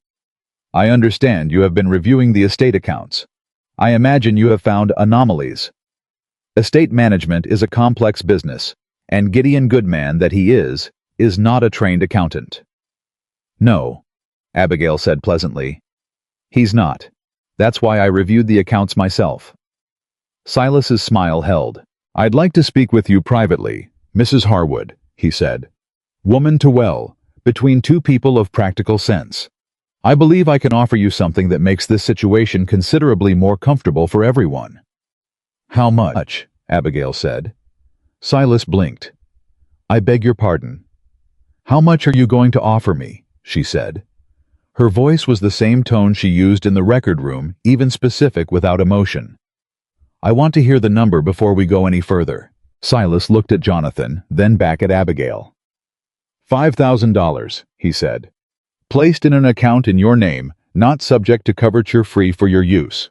In exchange for a statement that Jonathan's condition had compromised his judgment when he placed the notice, and that you entered the marriage without full understanding of the trust's terms." The parlor was very quiet. Jonathan looked at Abigail. He had one single terrible second in which the thing he'd been building, the fragile constructed beginning of trust, presented itself for review. $5,000. Independence. Security. Everything she had never had and had every rational reason to want. He had no claim on her. The arrangement had been practical from the start. She owed him nothing except what the law required, and the law's requirements in that area had very limited reach. He looked at her. She was looking at Silas. "Justice Hale," she said without raising her voice. "Would you come in, please?" The door to the adjoining room opened. Justice Benjamin Hale entered, followed by his clerk and Amos Reed. And behind them, 2 county witnesses who had been sitting quietly in the Ashbourne kitchen for the past 20 minutes, drinking Mrs. Bell's coffee and waiting to be called. Silas turned. He looked at Hale. He looked at Amos. He looked at Amos for a long time with an expression that went through several stages in rapid succession. Surprise, calculation, fury before settling into something cold and controlled. "You just told me $5,000. Abigail said to Silas clearly, and into the silence, in front of Justice Hale, his clerk, 2 county witnesses, and Amos Reed, whose deposition was formally recorded this morning. She opened her document case and placed 3 documents on the uncovered chair beside her. "This is the forged payment authorization. This is the Kestrel trading receipt analysis. And this is Amos Reed's sworn deposition countersigned by Justice Hale and already on record with the county court." Silas lunged for the papers. He got one of them, the authorization document, and his hands closed on it, and in one sharp motion, it was in pieces. Abigail watched this without flinching. "That," she said, "was the copy I expected you to take." She looked at Justice Hale. Hale reached into his coat and produced the sealed original ribboned and countersigned with the court's mark on the wax. Silas stared at it. Then he looked at Amos Reed, and Amos Reed looked back at him with the steady, exhausted composure of a man who has finally put down something very heavy, and has no intention of picking it up again. You broke your body trying to save him, Amos said directly to Jonathan. Not quietly, not privately, publicly in front of every person in that room. I watched it happen. You were trying to slow the carriage down when it went over. And when you were on the ground hurt, like you were, the first thing you did was reach toward the water where Mr. Charles had gone. He paused. You did not kill your brother, sir. You did everything a man could do. The room was absolutely still. Jonathan did not speak. He could not for a moment, and he did not try to hide the fact that he could not, which was its own kind of courage, and Abigail saw it, and held it, and did not look away. Silas said into the silence, I will take this to litigation. Years of it. I have resources, and You have debts, Jonathan said. His voice when it came was quiet and certain, and entirely without the hollow edge that 3 years of self-imposed guilt had given it. You pledged control of this estate to men in Richmond, who are going to receive within the week documentation that the asset you offered them was never legally available to you. He looked at his cousin directly. I have spent 3 years believing I killed my brother. I have spent 3 years letting that belief allow you to take from this estate, from these tenants, from my father's people, from every obligation that the name Harwood carries in this county. He paused. That ends now. Begin your litigation if you choose. But you will begin it by explaining to the county court tomorrow morning exactly how your signature appears on a fraudulent securities agreement backed by property you had no legal right to encumber. Silas looked at him for a long moment. Then he looked at the sealed deposition in Justice Hale's hands. At the Kestrel trading analysis on the chair. At Amos Reed's face. At Abigail's document case, which was very clearly not empty. He picked up his hat. He walked out. The sound of his carriage leaving the drive came through the open window a minute later, and then faded, and then was gone. Mrs. Bell, who had appeared in the doorway at some point during the preceding 5 minutes, pressed her handkerchief to her mouth. Gideon behind her exhaled through his nose with the air of a man releasing 3 years of accumulated pressure in a single breath. Justice Hale looked at Jonathan, and then at Abigail. I'll file the full deposition and supporting documents with the court clerk first thing tomorrow, he said. The hearing on the trust's transfer of management authority can be scheduled for later this week. He paused. I don't anticipate any significant complications. No, Abigail said. Neither do I. Hale nodded, collected his papers, and left with his clerk. The 2 county witnesses followed.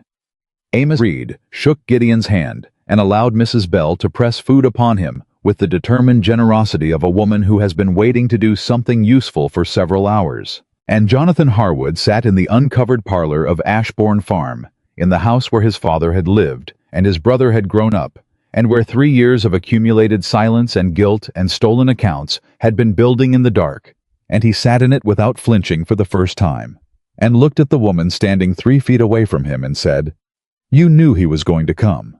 I suspected, she said. A man who offers a bribe does so because he's run out of better options, and a man who's run out of better options comes quickly. She set her document case down. I wrote to Justice Hale from Fredericksburg and asked if he would travel to Ashbourne this evening. He was kind enough to agree. Jonathan looked at her. Abigail, he said. Yes, she said. Thank you, he said. Not the way he'd said it before, with the careful formality of a man acknowledging a service. He said it the way a person says something when words are the only instrument available, and they have decided to use them as precisely as possible anyway, knowing they are not entirely equal to the thing they're meant to carry. She looked at him. You're welcome, she said. And she sat down in the chair across from him, and the summer evening came through the uncovered window. And for the first time since the accident, the parlor at Ashbourne Farm had people in it who were not hiding from anything. The county hearing was set for Thursday. That gave them 3 days, and Jonathan used all 3 of them in ways that would have been unrecognizable to the man who had sat in a locked study for 3 years, managing an estate through paper and proxy and deliberate distance. The morning after Silas left, Jonathan asked Gideon to bring the outdoor chair around. It was a high-wheeled thing, wider than the indoor chair built by the estate carpenter 2 winters ago at Gideon's insistence, and used exactly twice before Jonathan had decided that appearing in public required a tolerance for public reaction that he hadn't possessed at the time. Gideon brought it without comment. Mrs. Bell watched from the kitchen window with an expression she quickly rearranged when she realized Abigail was standing beside her. Jonathan went to the Southfields first.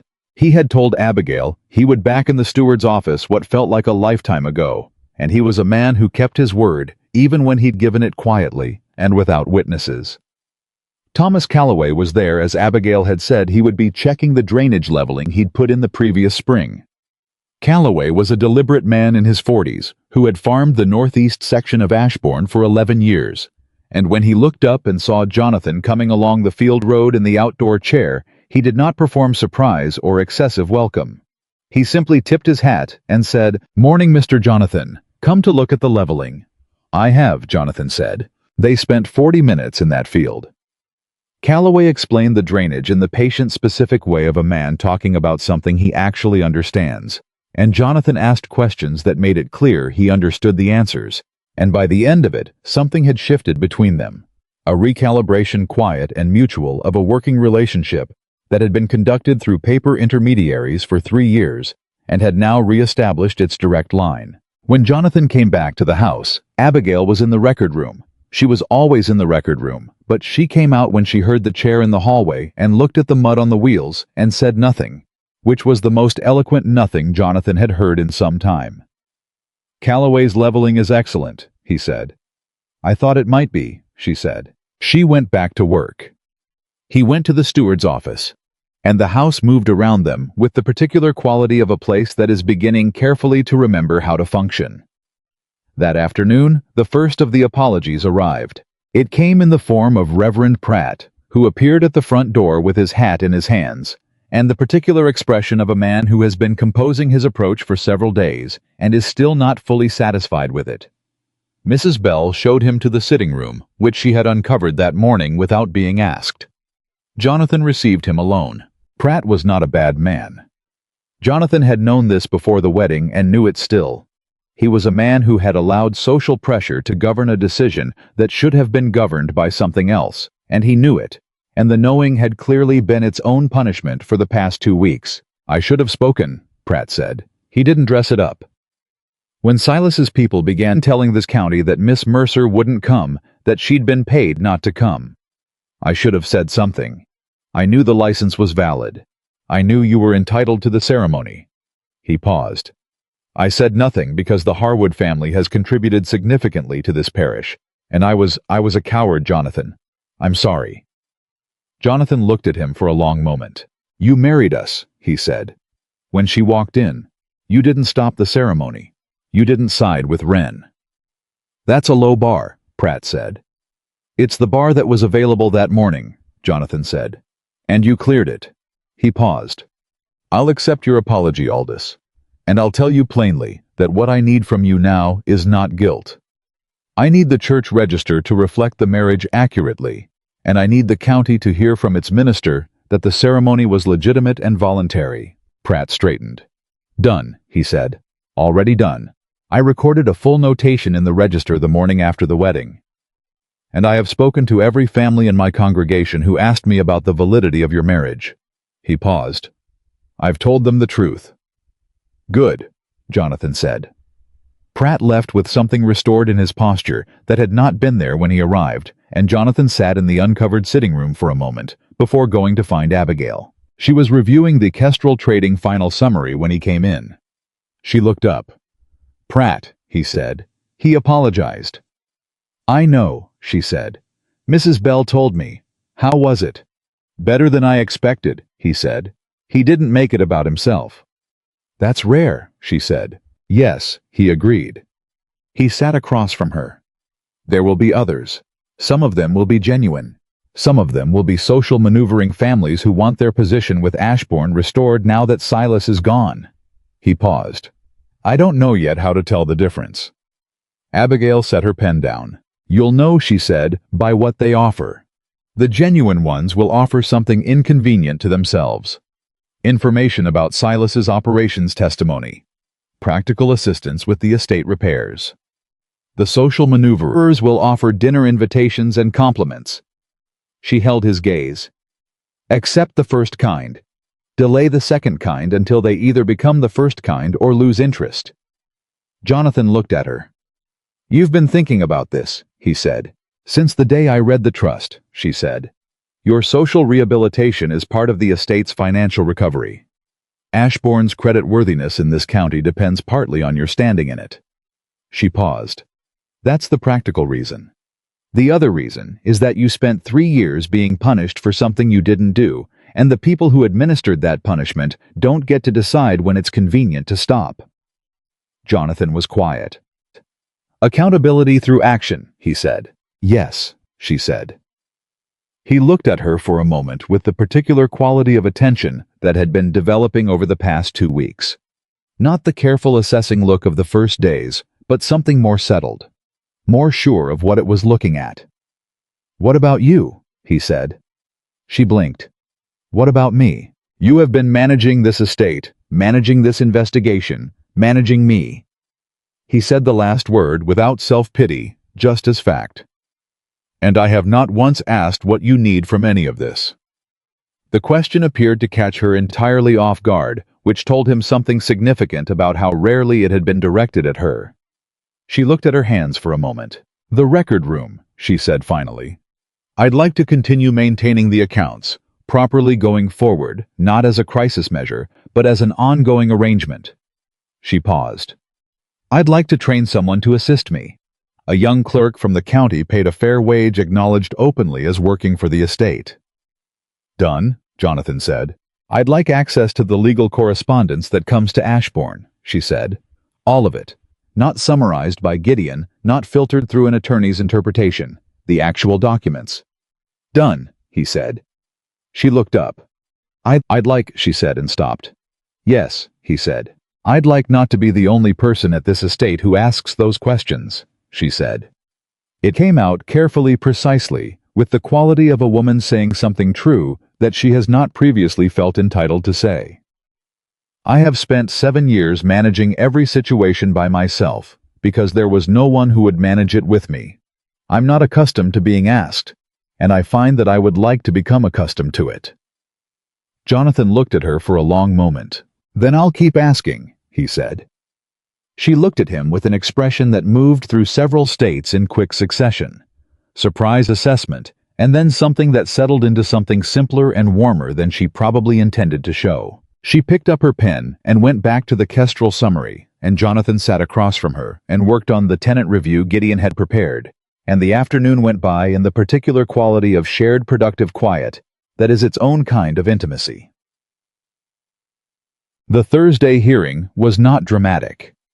Jonathan had half expected it to be head-braced without admitting it for some last maneuver from Silas, some legal challenge delivered at the final moment that would require Abigail to produce another document from another pocket and explain another mechanism of his cousin's fraud. He had underestimated, or perhaps correctly estimated, the thoroughness with which Abigail had closed every door. Silas did not appear.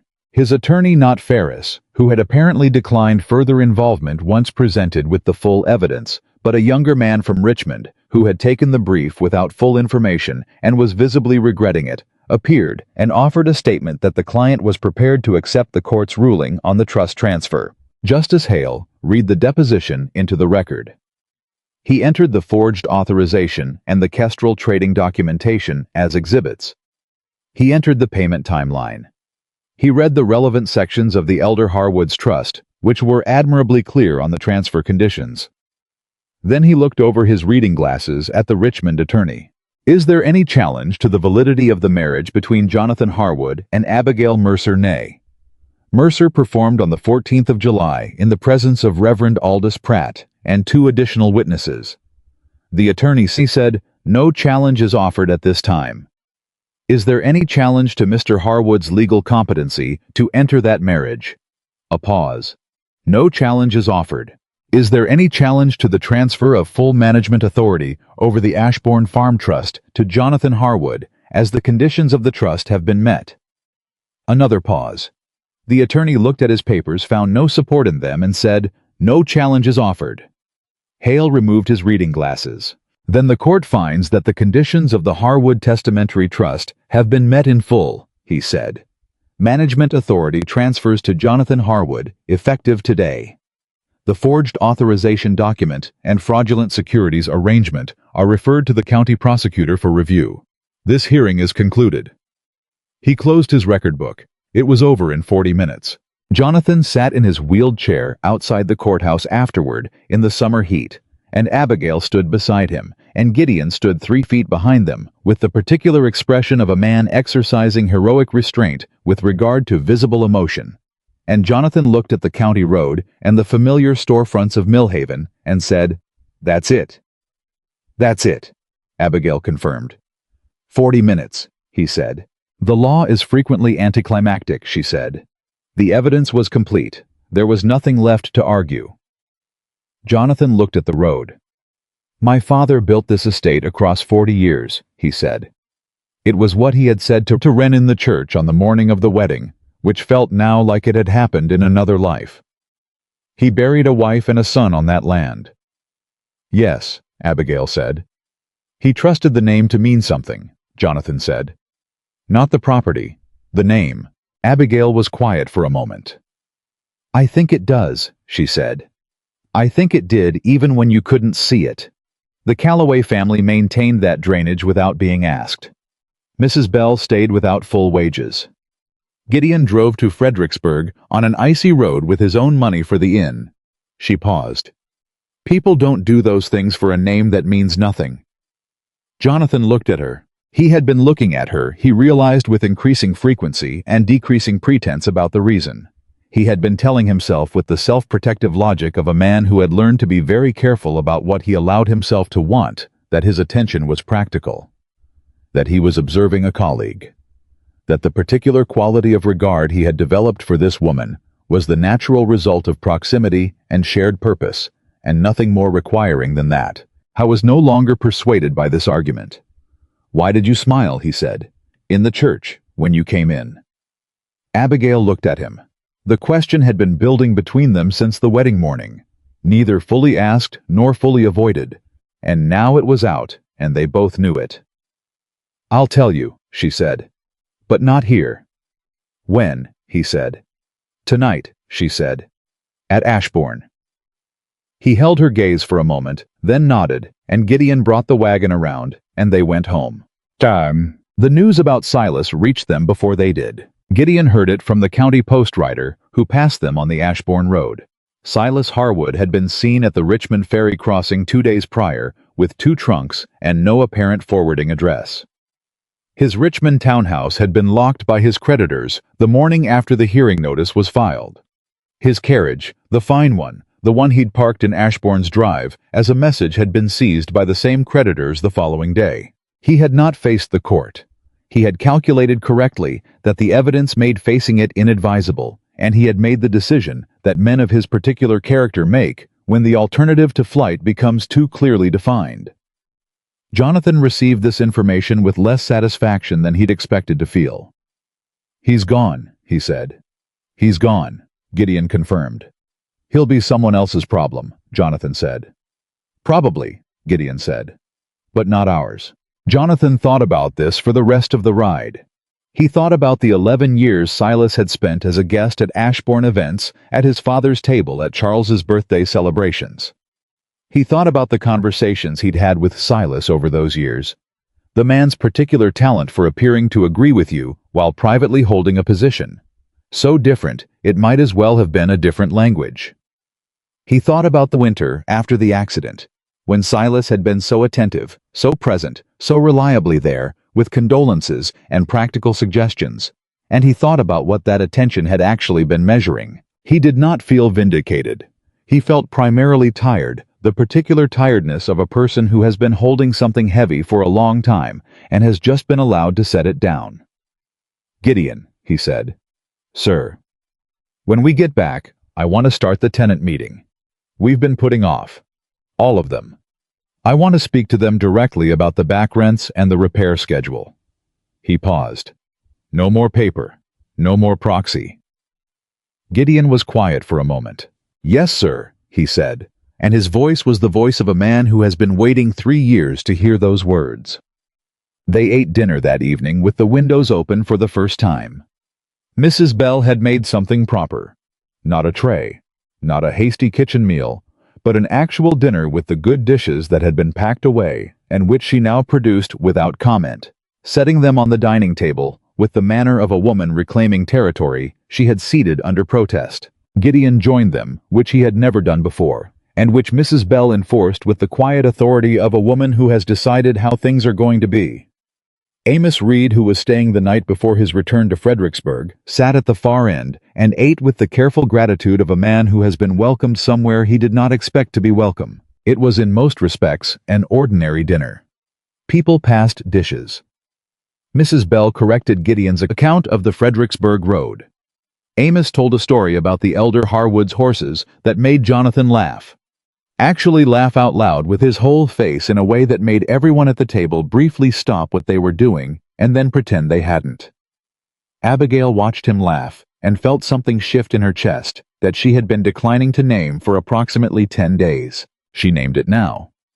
After dinner, Gideon and Mrs. Bell cleared the table with the efficient coordination of people who have worked together for decades, and Amos retired early, and Jonathan and Abigail remained at the table as the summer evening came through the open windows, and Jonathan said, "You said tonight?" "I did," she said. She reached into the pocket of her dress, the plain working dress. Not anything ceremonial, just what she'd been wearing all day, and she set a small object on the table between them. It was an engraving. Small oval, the kind sold cheaply at Richmond print sellers, a portrait done in the simple style of a newspaper illustration of a man in a formal coat. The printing was not high quality. The image was worn at the edges from handling. Jonathan looked at it. He recognized himself. Barely, it was the kind of image produced from description, rather than sitting an approximation, more than a likeness, but recognizable. He had not sat for any portraits since the accident, but this appeared to be based on something older, something from before. "A Richmond print seller," Abigail said. "I found it 6 weeks before I answered your notice. There was a brief account of your father's death in the Richmond paper, and the estate notice ran alongside it, and this print was sold alongside prints of other county families." She paused. "I paid 1 cent for it." Jonathan looked at her. "You bought my picture," he said. "I bought information," she said. "I wanted to know what I was looking at before I decided anything." She was very direct about this. Not embarrassed, not coy, just honest.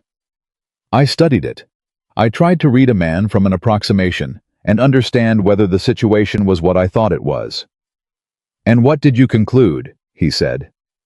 "I concluded that the image told me very little," she said. "Newspaper portraits rarely do." She paused. "But I kept it." Jonathan looked at the small oval portrait on the table between them. "You kept it," he said. "Because of the notice itself," she said. "Not the picture, the way it was written. You said mutual benefit and practical partnership. You said legal documentation and estate management. You did not say anything about affection or companionship, or any of the things men put in such notices when they want to make them sound less transactional than they are." She looked at him steadily. "You were honest about what you needed. In my experience, honesty in a notice is rare. Honesty from a man in a position of power toward a woman in a position of none is rarer still." Jonathan said nothing. "And then," she said, "I went to the church." "I remember," he said. "You were sitting at the altar in that church," she said, "in front of 200 empty seats with 5 people in a building built for 200 and..." Caleb Wren had just said the cruelest thing a man can say to another man, and... She paused. "You were sitting straight. You weren't slumped. You weren't performing dignity. You were just sitting straight because that's who you are. Because apparently it did not occur to you even in that moment to be anything less than exactly what you are." Jonathan was very still. "That's why you smiled," he said slowly, "when you came in." "That's why I smiled," she said. "Because I had bought a 1-cent portrait and read a trust document and answered a notice in a newspaper, and I had calculated the probability of this arrangement being what I hoped it could be. And then I walked into that church and saw you sitting straight in front of nothing, and I thought..." She paused. "I thought, yes, that's him. That's the man." The summer evening was very quiet. Jonathan looked at the small portrait. He looked at the woman who had carried it for 6 weeks from a Richmond print seller's stall to a county church to 3 miles of frozen road to a locked record room to Fredericksburg and back, and who had never mentioned it until now, and who had been smiling since the moment she walked through those church doors, with that particular smile that he had been trying to name for 2 weeks, and had finally just identified as recognition. She had recognized him. Not what had happened to him, not the chair, not the brother's death, or the lost years, or the damaged estate.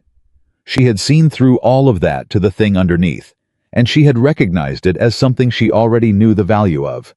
He said very quietly, "I am not easy to know." "No," she agreed. "You're not. I am not a simple arrangement," he said. "The estate is in recovery. The physical realities are not going to change. I have spent 3 years building walls, and I am aware that dismantling them is not a quick process." He looked at her directly. "I don't want you to remain here out of obligation. The trust is transferred. The legal terms have been met. If you want to—" "Jonathan," she said. He stopped. "I chose you," she said, "before I crossed the churchyard." She held his gaze with the steady, certain quality that he had seen first in the church aisle and had been trying not to depend on ever since. "I have been waiting because patience seemed like the correct response to a man who needed time for you to believe that you were still allowed to choose me." The silence between them had the quality of something held at the edge of a threshold. Jonathan reached across the table. He took her hand, not the adjacent warmth of the wagon seat, not the almost reaching of the fever night, but fully, clearly, with intention, his hand covering hers on the table.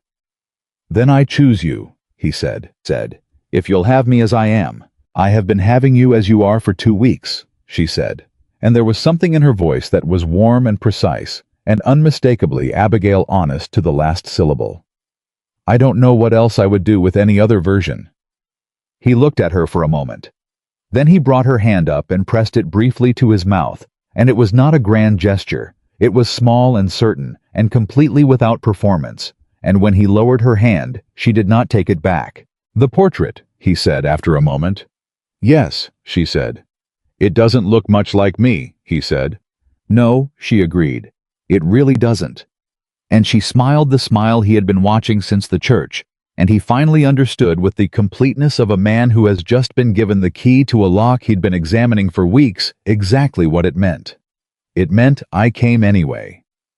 3 days after the hearing, the formal letter arrived from the county prosecutor's office acknowledging receipt of the evidence and opening an inquiry into the forged authorization and fraudulent securities arrangement. It also contained in a brief addendum a note from a Richmond legal firm advising that Silas Harwood's creditors had filed civil claims against the remaining assets in his name in Virginia, and that the matter was expected to proceed through the civil courts without criminal involvement, a conclusion that satisfied everyone except the principle of dramatic justice, which Jonathan had decided was an unreliable standard anyway.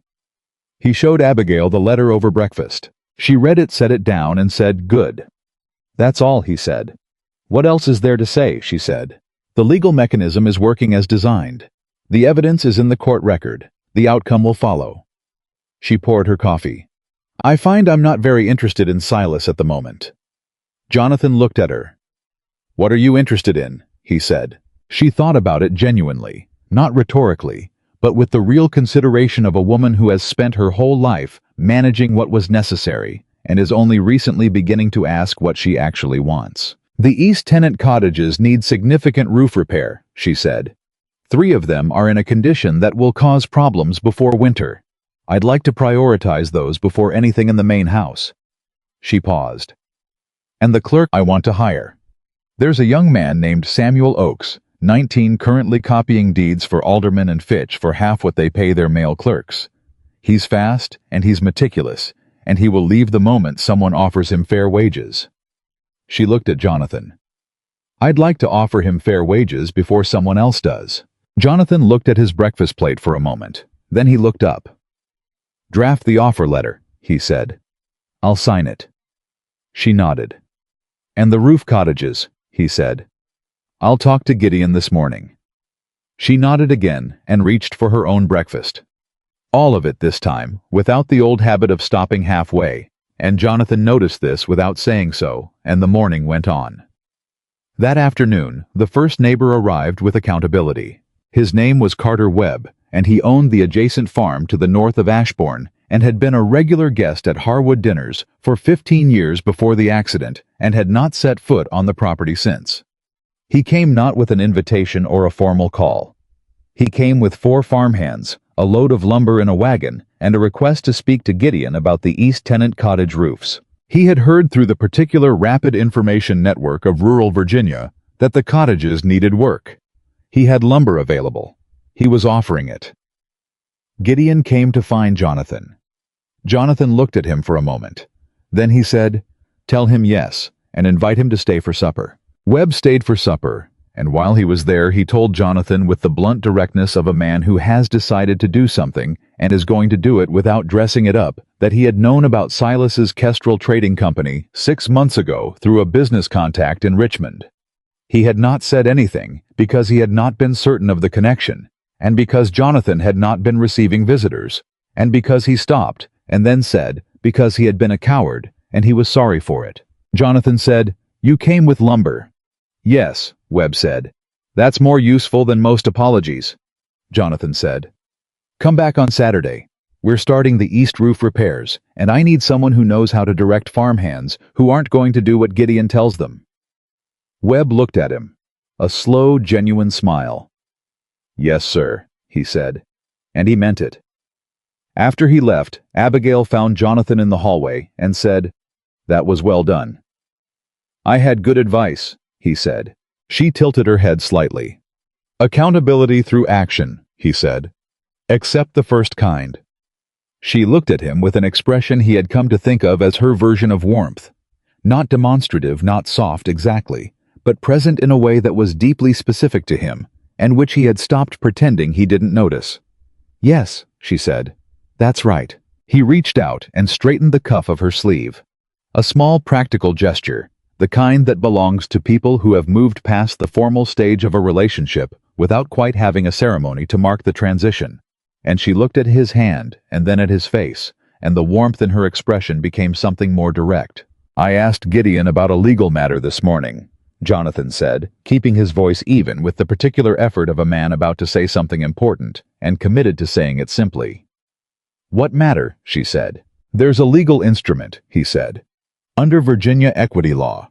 A separate settlement that can be drafted within a marriage, protecting a wife's earnings and any property she might inherit or acquire, holding them distinct from the marital estate." He paused. "It requires both parties to agree and an attorney to formalize it. Gideon gave me the name of an attorney in Millhaven he trusts." He met her eyes. "I want to do that for you." Abigail was very still. "You want to protect my earnings," she said. "Not a question. Testing the shape of it. Your earnings, your account at the county bank when you open one. Anything your work produces," he said. "It should have been the first thing. I'm sorry it wasn't." She looked at him for a long moment, the particular assessing look she used when she was deciding whether something was what it appeared to be, or whether there was a document underneath it that required closer reading. Then apparently, she concluded it was genuine. "I'll speak to the attorney," she said. "I'll come with you," he said. "You don't need to," she said. "I'm capable of." "I know you're capable," he said. "I want to come. There's a difference." She was quiet for a moment. "Yes," she said, "there is." They stood in the hallway of Ashbourne Farm, in the house that was slowly, room by room, returning to itself the covered furniture, uncovered the closed windows, opened the locked record room. Now a working office, the locked library still locked, but with a key that Jonathan had set on his desk that morning as a promise to himself about the day he'd be ready. And something between them settled into a shape that was neither the practical arrangement they had begun with, nor the careful distance they had maintained through the crisis, but something that had no precise name and did not require one. "Jonathan," she said. "Yes," he said. "The library," she said. "When you're ready." She paused. "I'll be there." He looked at her. "Not to assess it," she said quietly. "Not to inventory it, or find something in it, or solve anything.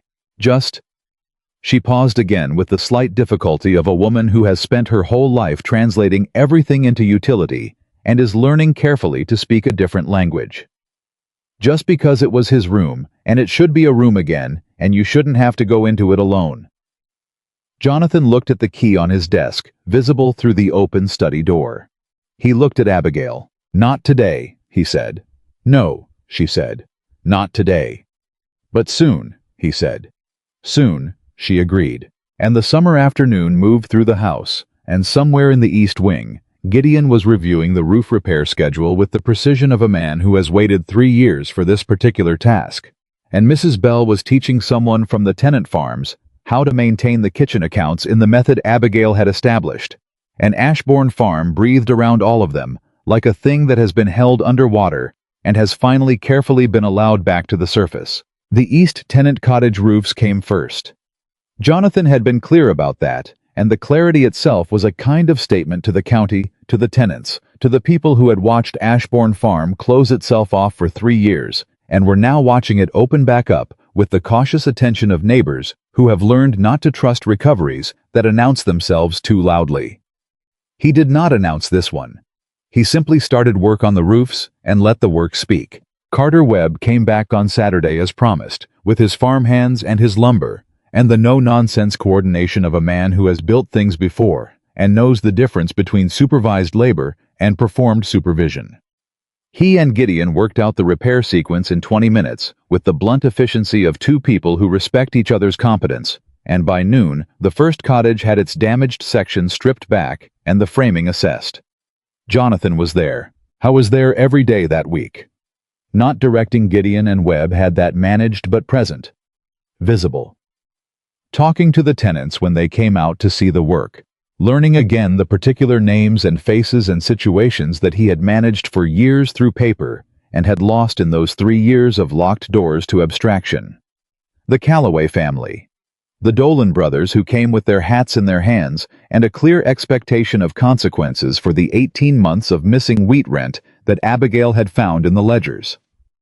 The Merritt widow who had maintained her small vegetable plot through 3 years of reduced estate support with a stubbornness that Jonathan told her directly he admired. The Dolan brothers were the uncomfortable conversation. Jonathan had it in the open in the yard between the first and second cottages with Webb and Gideon present and no privacy offered on either side. He was not punitive about it. He was clear. The back rent was owed, the record showed it, and the arrangement going forward would require payment. But he also said without preamble that the fraudulent receipt system Silas had run meant the brothers had been making payments that were stolen before they reached the estate accounts, and that the documentation of those stolen payments would be taken into account. The older Dolan brother said, "We weren't sure who we were paying toward the end. Wren started collecting instead of Gideon." Jonathan said, "I know. Abigail found it." The younger Dolan brother said, "Your wife found it." "Yes," Jonathan said. The brothers exchanged a look. "We'll make the back payments current by harvest," the older one said. "And we'll pay Gideon directly from here on. Nobody else." "Agreed," Jonathan said. They shook hands. It was not a complicated resolution, but it was a real one conducted between people looking at each other, and Jonathan found that real resolutions, even uncomfortable ones, produced a clarity that 3 years of paper management had never come close to matching. He told Abigail about it that evening. She was at the table in the record room. The record room, which had ceased to be a crisis investigation center, and had become over the past week simply the estate office with Samuel Oakes sitting at the secondary table, she'd had moved in working through the tenant rent rolls with the focused efficiency of a 19-year-old who has just discovered what it feels like to be paid fairly for work he's good at. Oakes looked up when Jonathan came in, assessed the situation with quick intelligence, and found a reason to step out. Abigail watched him go with the slight satisfied expression of a person whose judgment about someone has been confirmed. "The Dolan brothers," Jonathan said. "I know," she said. "Gideon told me." "How was it?" "Better than it deserved to be," he said.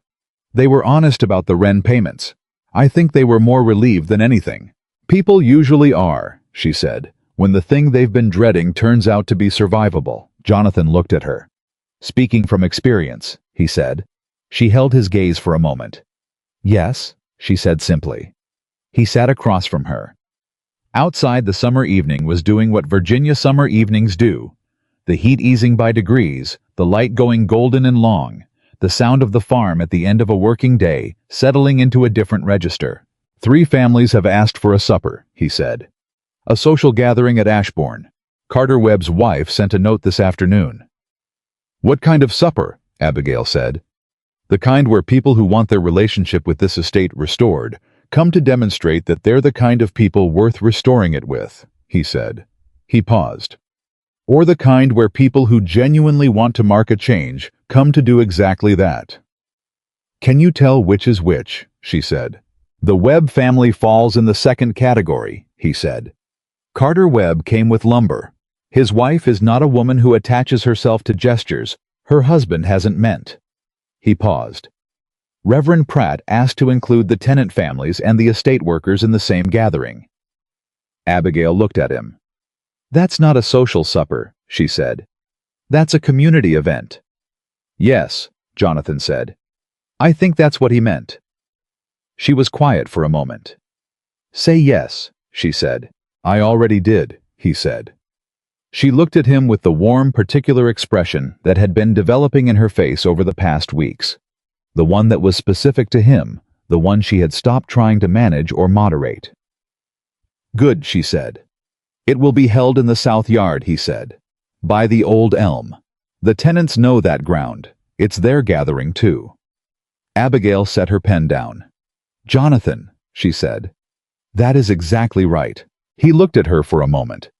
This woman who had walked into his life through a church door with mud on her hem and a 1-cent portrait in her pocket, who had rebuilt his estate's accounts and dismantled his cousin's fraud and stayed beside him through a fever and a deposition, and the first real conversation about his brother he'd had in 3 years, and he said, "Come outside."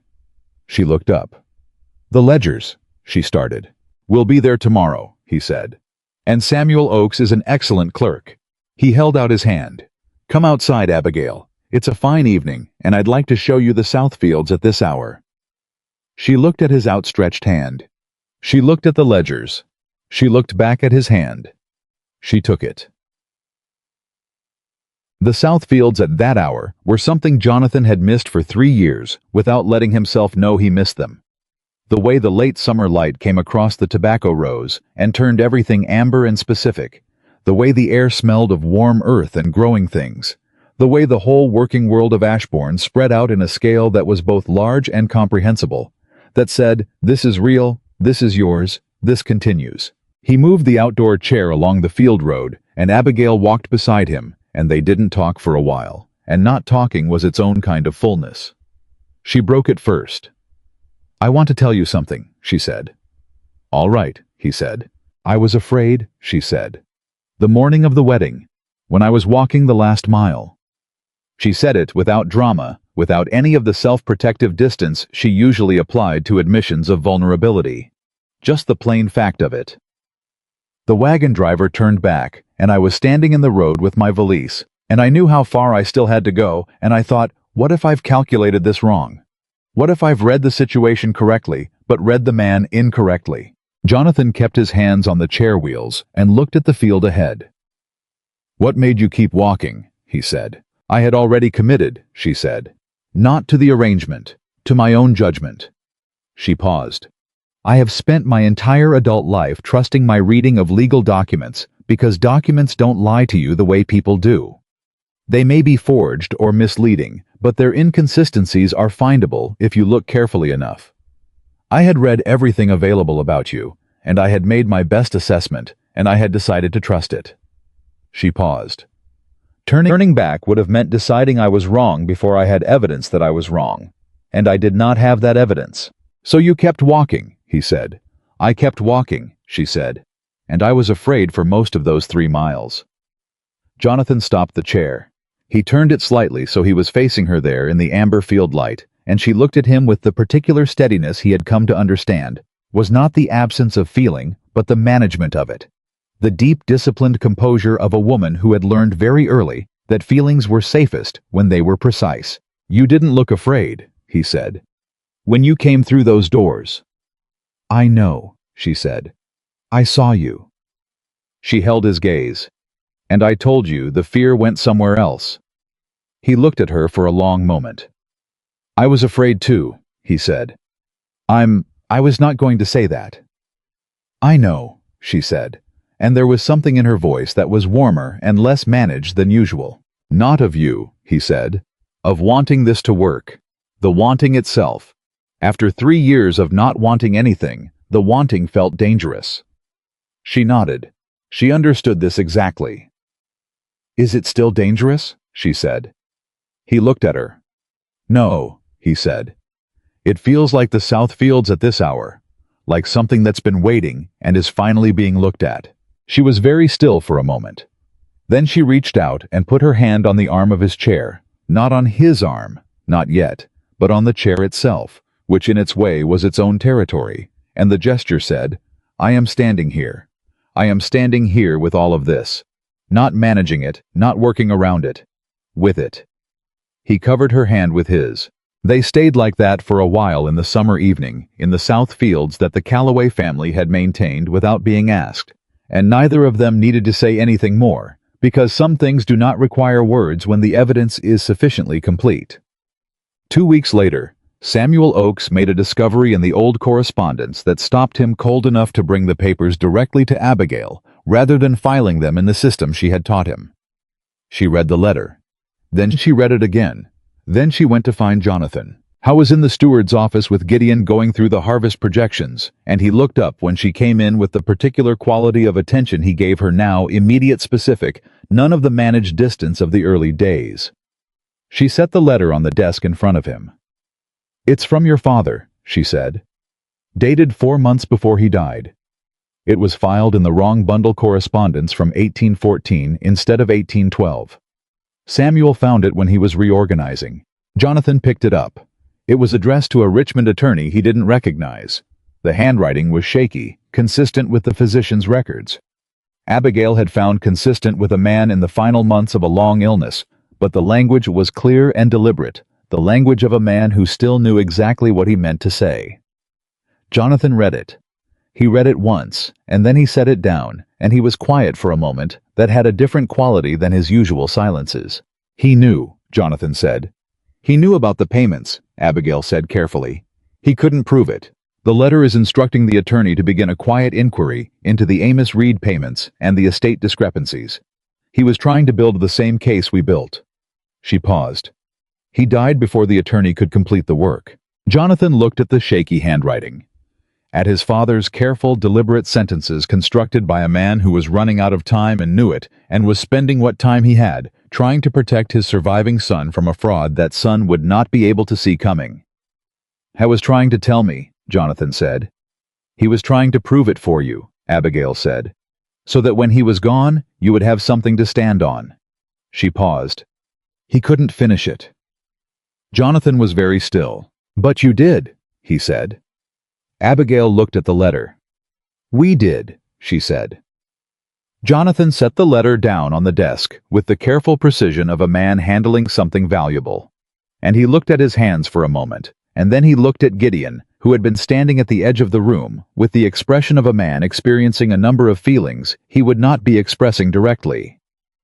Gideon, Jonathan said. Sir, Gideon said with a roughness in his voice that had nothing to do with his throat.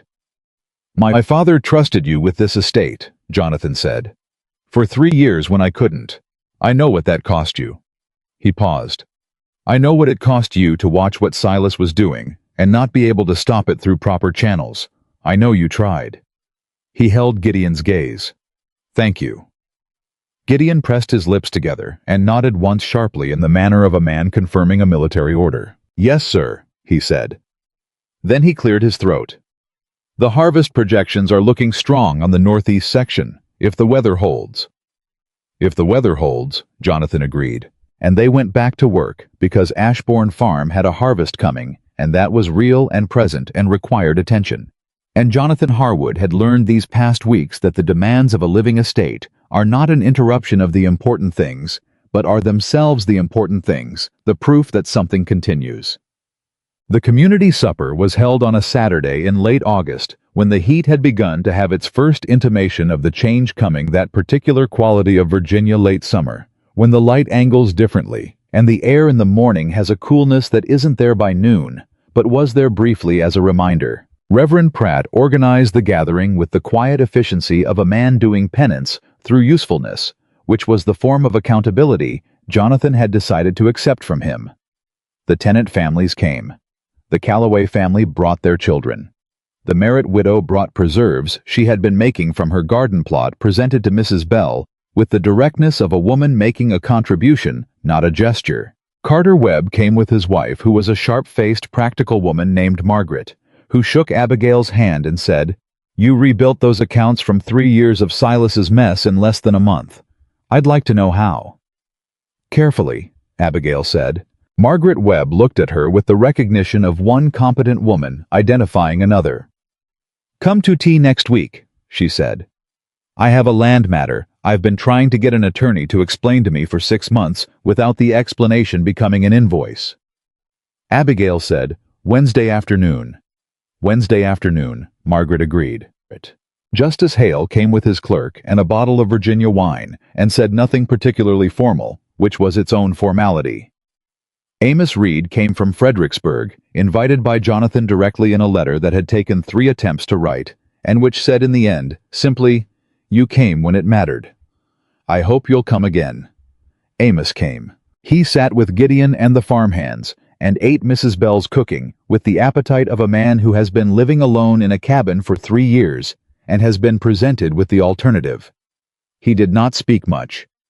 But at one point in the evening, Jonathan looked across the yard and found Amos in conversation with Thomas Calloway about the quality of the Ashbourne horses in the elder Harwood's time, and the conversation appeared to be animated and mutual, and entirely without the weight of everything the two men did not share. Jonathan watched this and felt something loosen in his chest. Abigail appeared beside him. She had been talking with Margaret Webb and Reverend Pratt's wife, and the Calloway eldest daughter, who was 16, and had apparently developed an intense interest in account-keeping after Abigail had shown her the rent roll system she'd established for the estate.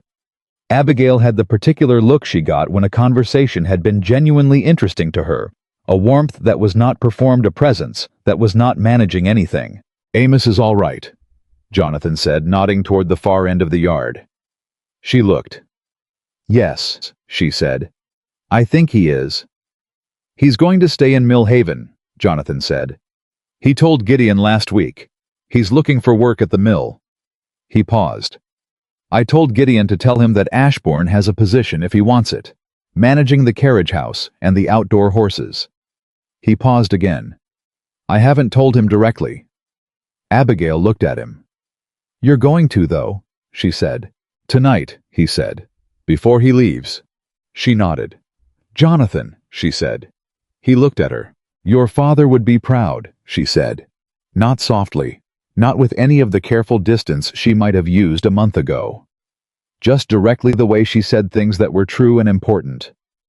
Not because of the hearing or the accounts or any of it. Because of tonight. Because of this. She gestured at the yard, at the people in it, at the uncovered house behind them, with its open windows and its working rooms and its returned life. "He tried to build this. He ran out of time. You finished it." Jonathan looked at the yard. At the Tennant families and the neighbors, and Gideon and Mrs. Bell and Amos Reed, talking about horses, and the Calloway children, running between the adults' legs, and Reverend Pratt, talking to Justice Hale, with the animated relief of 2 old men who have just watched something be set right. He thought about his father's shaky handwriting in that last letter. The man running out of time, trying to leave something behind that would protect his son. I thought about Charles, who would have been in the middle of this gathering, loud and funny, and making everyone laugh, calling things by the wrong names, and not caring. Turning the whole evening into something more alive, simply by being in it. He thought about 3 years of locked doors and covered furniture and north-facing windows and paper management and guilt that had no floor. And then he looked at Abigail, who was standing beside him in the summer evening, with her hand light in the crook of his arm, and who had walked 3 miles into his life and never stopped walking forward since. "He would have liked you," Jonathan said. "Your father," she said. "Charles," he said. "He would have followed you around trying to make you laugh until you either gave in or explained to him in precise legal terminology why his behavior was counterproductive." He paused. "He would have liked you very much." Abigail was quiet for a moment. "I think," she said carefully, "I would have liked him too." Jonathan looked at the open sky above the south yard. "Yeah," he said quietly. "Everybody did." After the guests had gone, and the yard had been cleared, and Mrs. Bell and Gideon had retired, Jonathan found Abigail in the library. She had not gone in without him. She was standing in the open doorway with the lamp from the hallway casting light across the threshold, looking into the room that had been locked for 3 years, not entering, waiting. Jonathan came up beside her and looked into the room with her. It was his father's room first, and his own room second. The big desk, the shelves of estate and legal volumes, the chair by the window that his father had used for 40 years, and that Jonathan had used in the years before the accident, with the unself-conscious ease of a man occupying the space he was meant to occupy. He had not been able to look at it. He looked at it now. Then he crossed the threshold. Abigail came in beside him, and neither of them spoke for a moment. Jonathan moved to the desk and set his hand on it flat, the way Amos Reed had set his hands on the cabin table when he was deciding whether to tell the truth, and he stayed like that for a moment, and then he looked at the window. "He used to be at that desk every morning before I was up," he said. "I thought it was the most boring thing in the world when I was 12. I thought all he does is sit at that desk." He paused. "I understand now what he was doing." "Holding it together," Abigail said. "Holding it together," he agreed. "One morning at a time." He looked at her. "The way you held it together when I couldn't." "You were holding it too," she said. "You just couldn't see it from inside it." He reached across and took her hand, and she came to stand beside the desk beside him, and the lamplight made the library a warm and inhabited thing, and the window that had faced the wrong direction for 3 years was now facing the right one, and everything that had been closed in this room was open. "I have something to tell you," Jonathan said. She looked at him. "I spoke to the attorney on Thursday," he said, "about the equitable settlement." "I know," she said. "You told me it was scheduled." "He drafted it," Jonathan said. "I reviewed it. It protects your earnings, your accounts, any property you acquire or inherit from this point forward, and in perpetuity, regardless of the status of the marriage." He paused. "It's ready to sign when you are." She was quiet for a moment. "Jonathan," she said, "I want you to have something that's entirely yours," he said. "Not because I'm planning to fail you, because you should have never had to walk into a church not knowing whether the man waiting there was going to be worth the walk. You should have had this kind of protection long before we met." He held her gaze steadily. "Consider it overdue." Her eyes were very bright in the lamplight, and she was doing the thing she did when something moved her more than she had allocated space for the slight tightening of her jaw, the composed surface over the less composed interior. He knew this. He knew her now. "Sign it with me tomorrow," she said. "First thing," he said. She nodded once. Then she reached up and did something she had never done of her own initiative before. She set her hand against the side of his face. Just briefly. Just with the fullness of a woman who has decided that wanting something is not the same as being weakened by it. He turned his head and pressed his mouth briefly to her palm. She lowered her hand.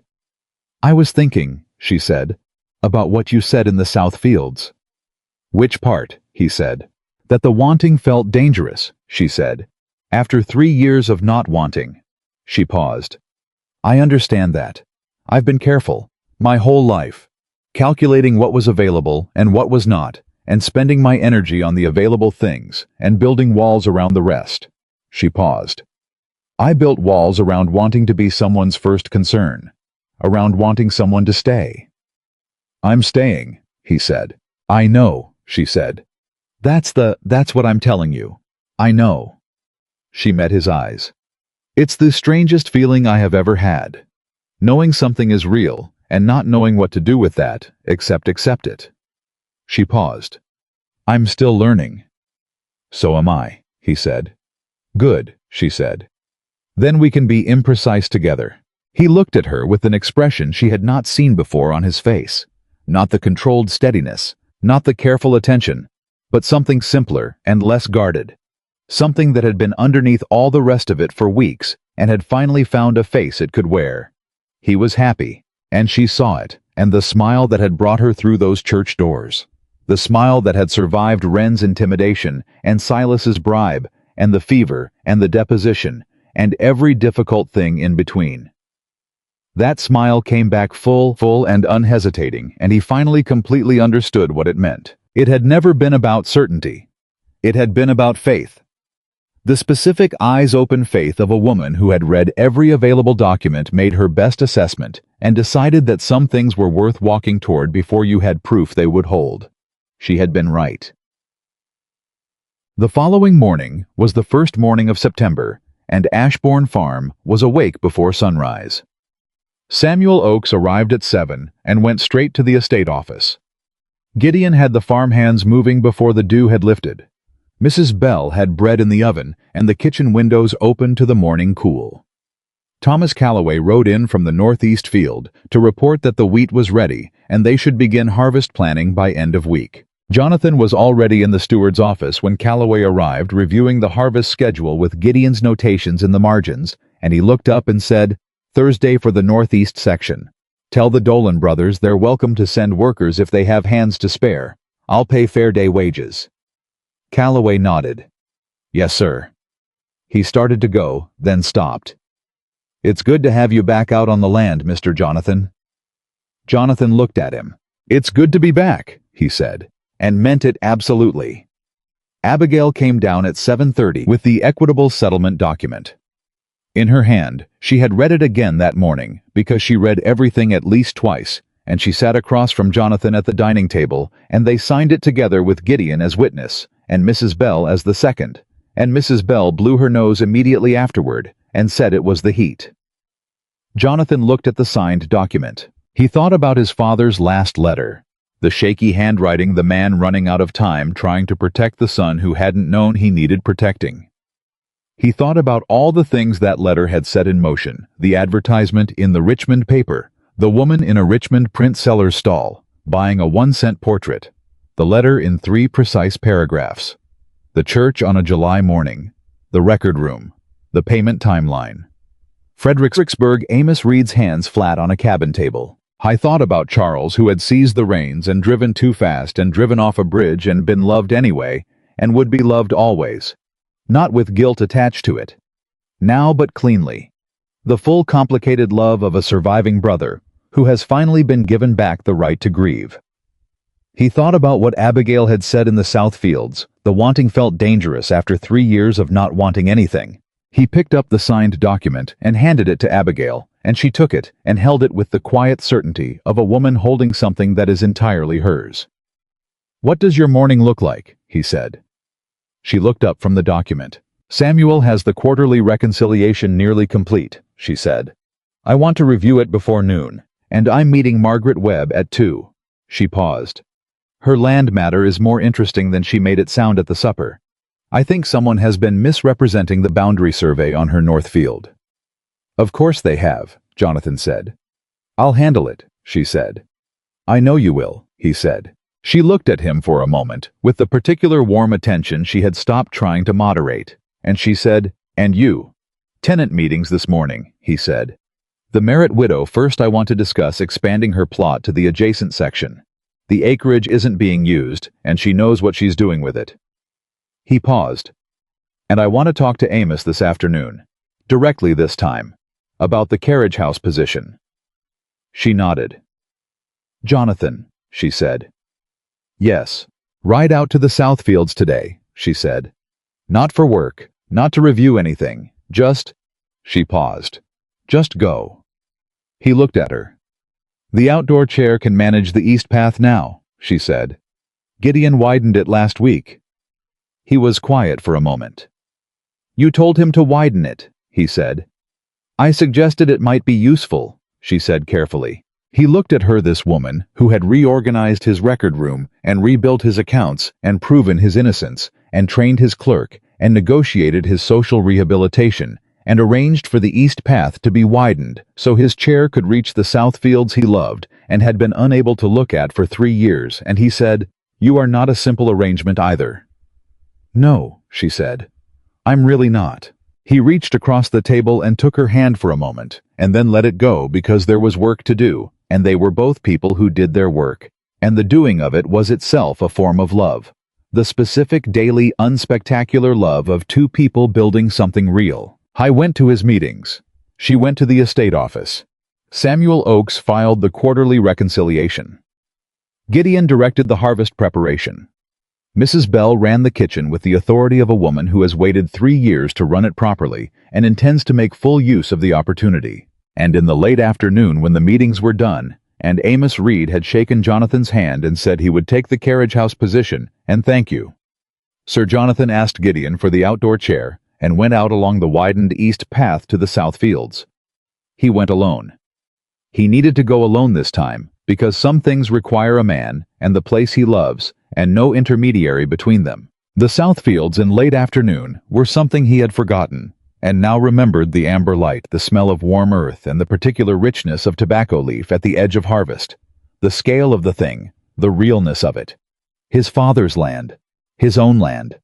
The land his father had tried to leave him clear and whole, and almost had, and which was now finally clear and whole. He sat in the field for a long time. He thought about Charles.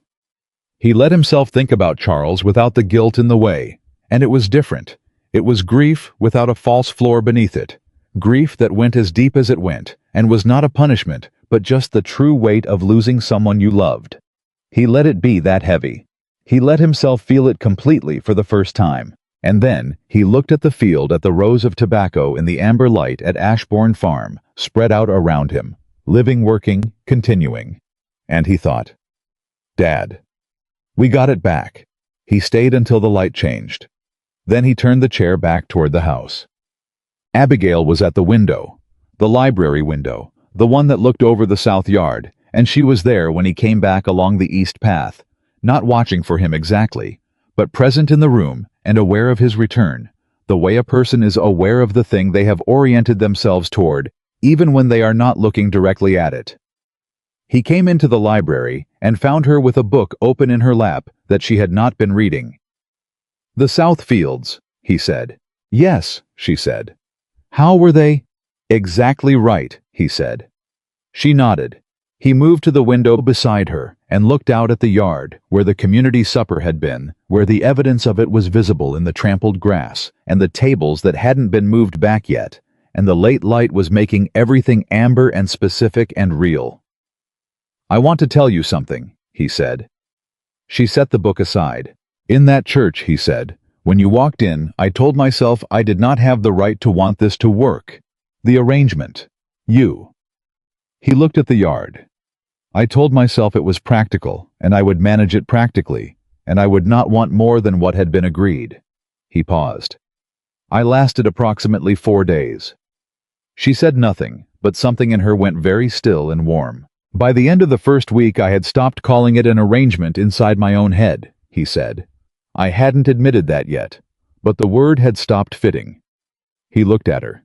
And by the night of the fever, I had stopped pretending I could manage this with the part of myself that manages things. Jonathan, she said quietly. I love you, he said. Simple, flat, absolutely certain. The way he said things that were true and had been true for longer than he had admitted. I want you to know that clearly, without any surrounding language that softens it or qualifies it. I love you. This is not the arrangement. This is not gratitude. This is what it is, and I am saying it directly because you have always deserved directness, and I am done with every form of distance. She looked at him for a long moment. Her eyes were bright. Her composure was present but thinner than usual, the way ice is thin enough in spring that you can see the water moving beneath it. She was not trying to manage this. She was receiving it. I have loved you, she said, since the morning you gave me the blanket off your own legs because I was cold. She paused. I knew it then. I have been proceeding carefully because proceeding carefully is what I know how to do. She stood. I am done proceeding carefully. She crossed the space between them, and she sat on the arm of his chair, and she put her arms around him, and he put his arms around her, and they held each other in the library that had been locked for 3 years, with the windows open and the south fields outside, and the farm going on around them in all its real working continuing life. She pressed her face against his temple, and he felt her exhale, a long complete exhale, the breath of a woman who has been holding something carefully for a very long time and has finally, in the right place with the right person, let it go. He held her tighter. "My wife," he said into her hair. Not the legal formulation, not the practical classification, the true thing. "My wife." "My husband," she said, and she meant it the same way. That night, Ashbourne Farm settled into the summer dark with all its windows open. Every room that had been closed was open. Every curtain that had been drawn was pulled back. The library lamp burned in the window that had been dark for 3 years, visible from the county road as a signal. Not a dramatic one, not a performed one, just the ordinary light of a house that was inhabited and warm and going on. Mrs. Bell, coming through the downstairs hall on her way to bed, saw the library light and stopped for a moment with her hand on the stair rail. She did not cry. She had done her crying at appropriate times throughout the preceding weeks, and she was a woman who believed in the efficiency of emotion deployed at its proper moment. But she stood for a moment and looked at the light under the library door, and then she went upstairs, and she slept better than she had slept in 3 years. Gideon checked the barn and the field equipment as he did every evening, and on his way back through the yard, he looked at the house, the open windows, the library light, the particular quality of a place that has remembered what it is, and he thought about the elder Harwood, and about the letter in the shaky handwriting, and about 3 years of holding this estate together with the particular stubbornness of a man who refuses to let something worth saving go under without a fight. "I thought we got it back, sir. We got it back." And Jonathan Harwood, who had sat alone at an altar in an empty church and waited for a woman who might not come, who had spent 3 years believing the worst possible thing about himself and had survived it anyway, through sheer unyielding will. That man sat in the library of his father's house with his wife beside him, and the fields outside, and the work ahead, and the grief that was finally just grief, and the love that was finally just love, and he was whole, not fixed, not returned to some previous version of himself that the accident had ended. Whole, the specific wholeness of a person who has taken everything that broke and learned to build with it, who has found that the truest version of himself was not the one before the damage, but the one that had come through it with his integrity intact and his capacity to love undiminished. Abigail looked at him in the lamplight and saw this the way she had seen it from the first moment in the church. The man sitting straight before an empty congregation, refusing to be anything less than exactly himself, and she was still smiling. She would always be smiling when she looked at him. And now Jonathan Harwood finally knew, with the full certainty of a man who has read every line of the evidence and reached an inescapable conclusion, exactly why. And he was smiling too. They had not been buried. They had only been seeds waiting for the season to change. And the season had changed, and they had grown, and the house had open windows, and the fields were ready for harvest, and the name Harwood meant what his father had always intended it to mean. Not status, not wealth, not the good opinion of a county that had shown its character in an empty church on a July morning, but this, a man and a woman, and the life they built with their own hands on honest ground in the full and unashamed light of day.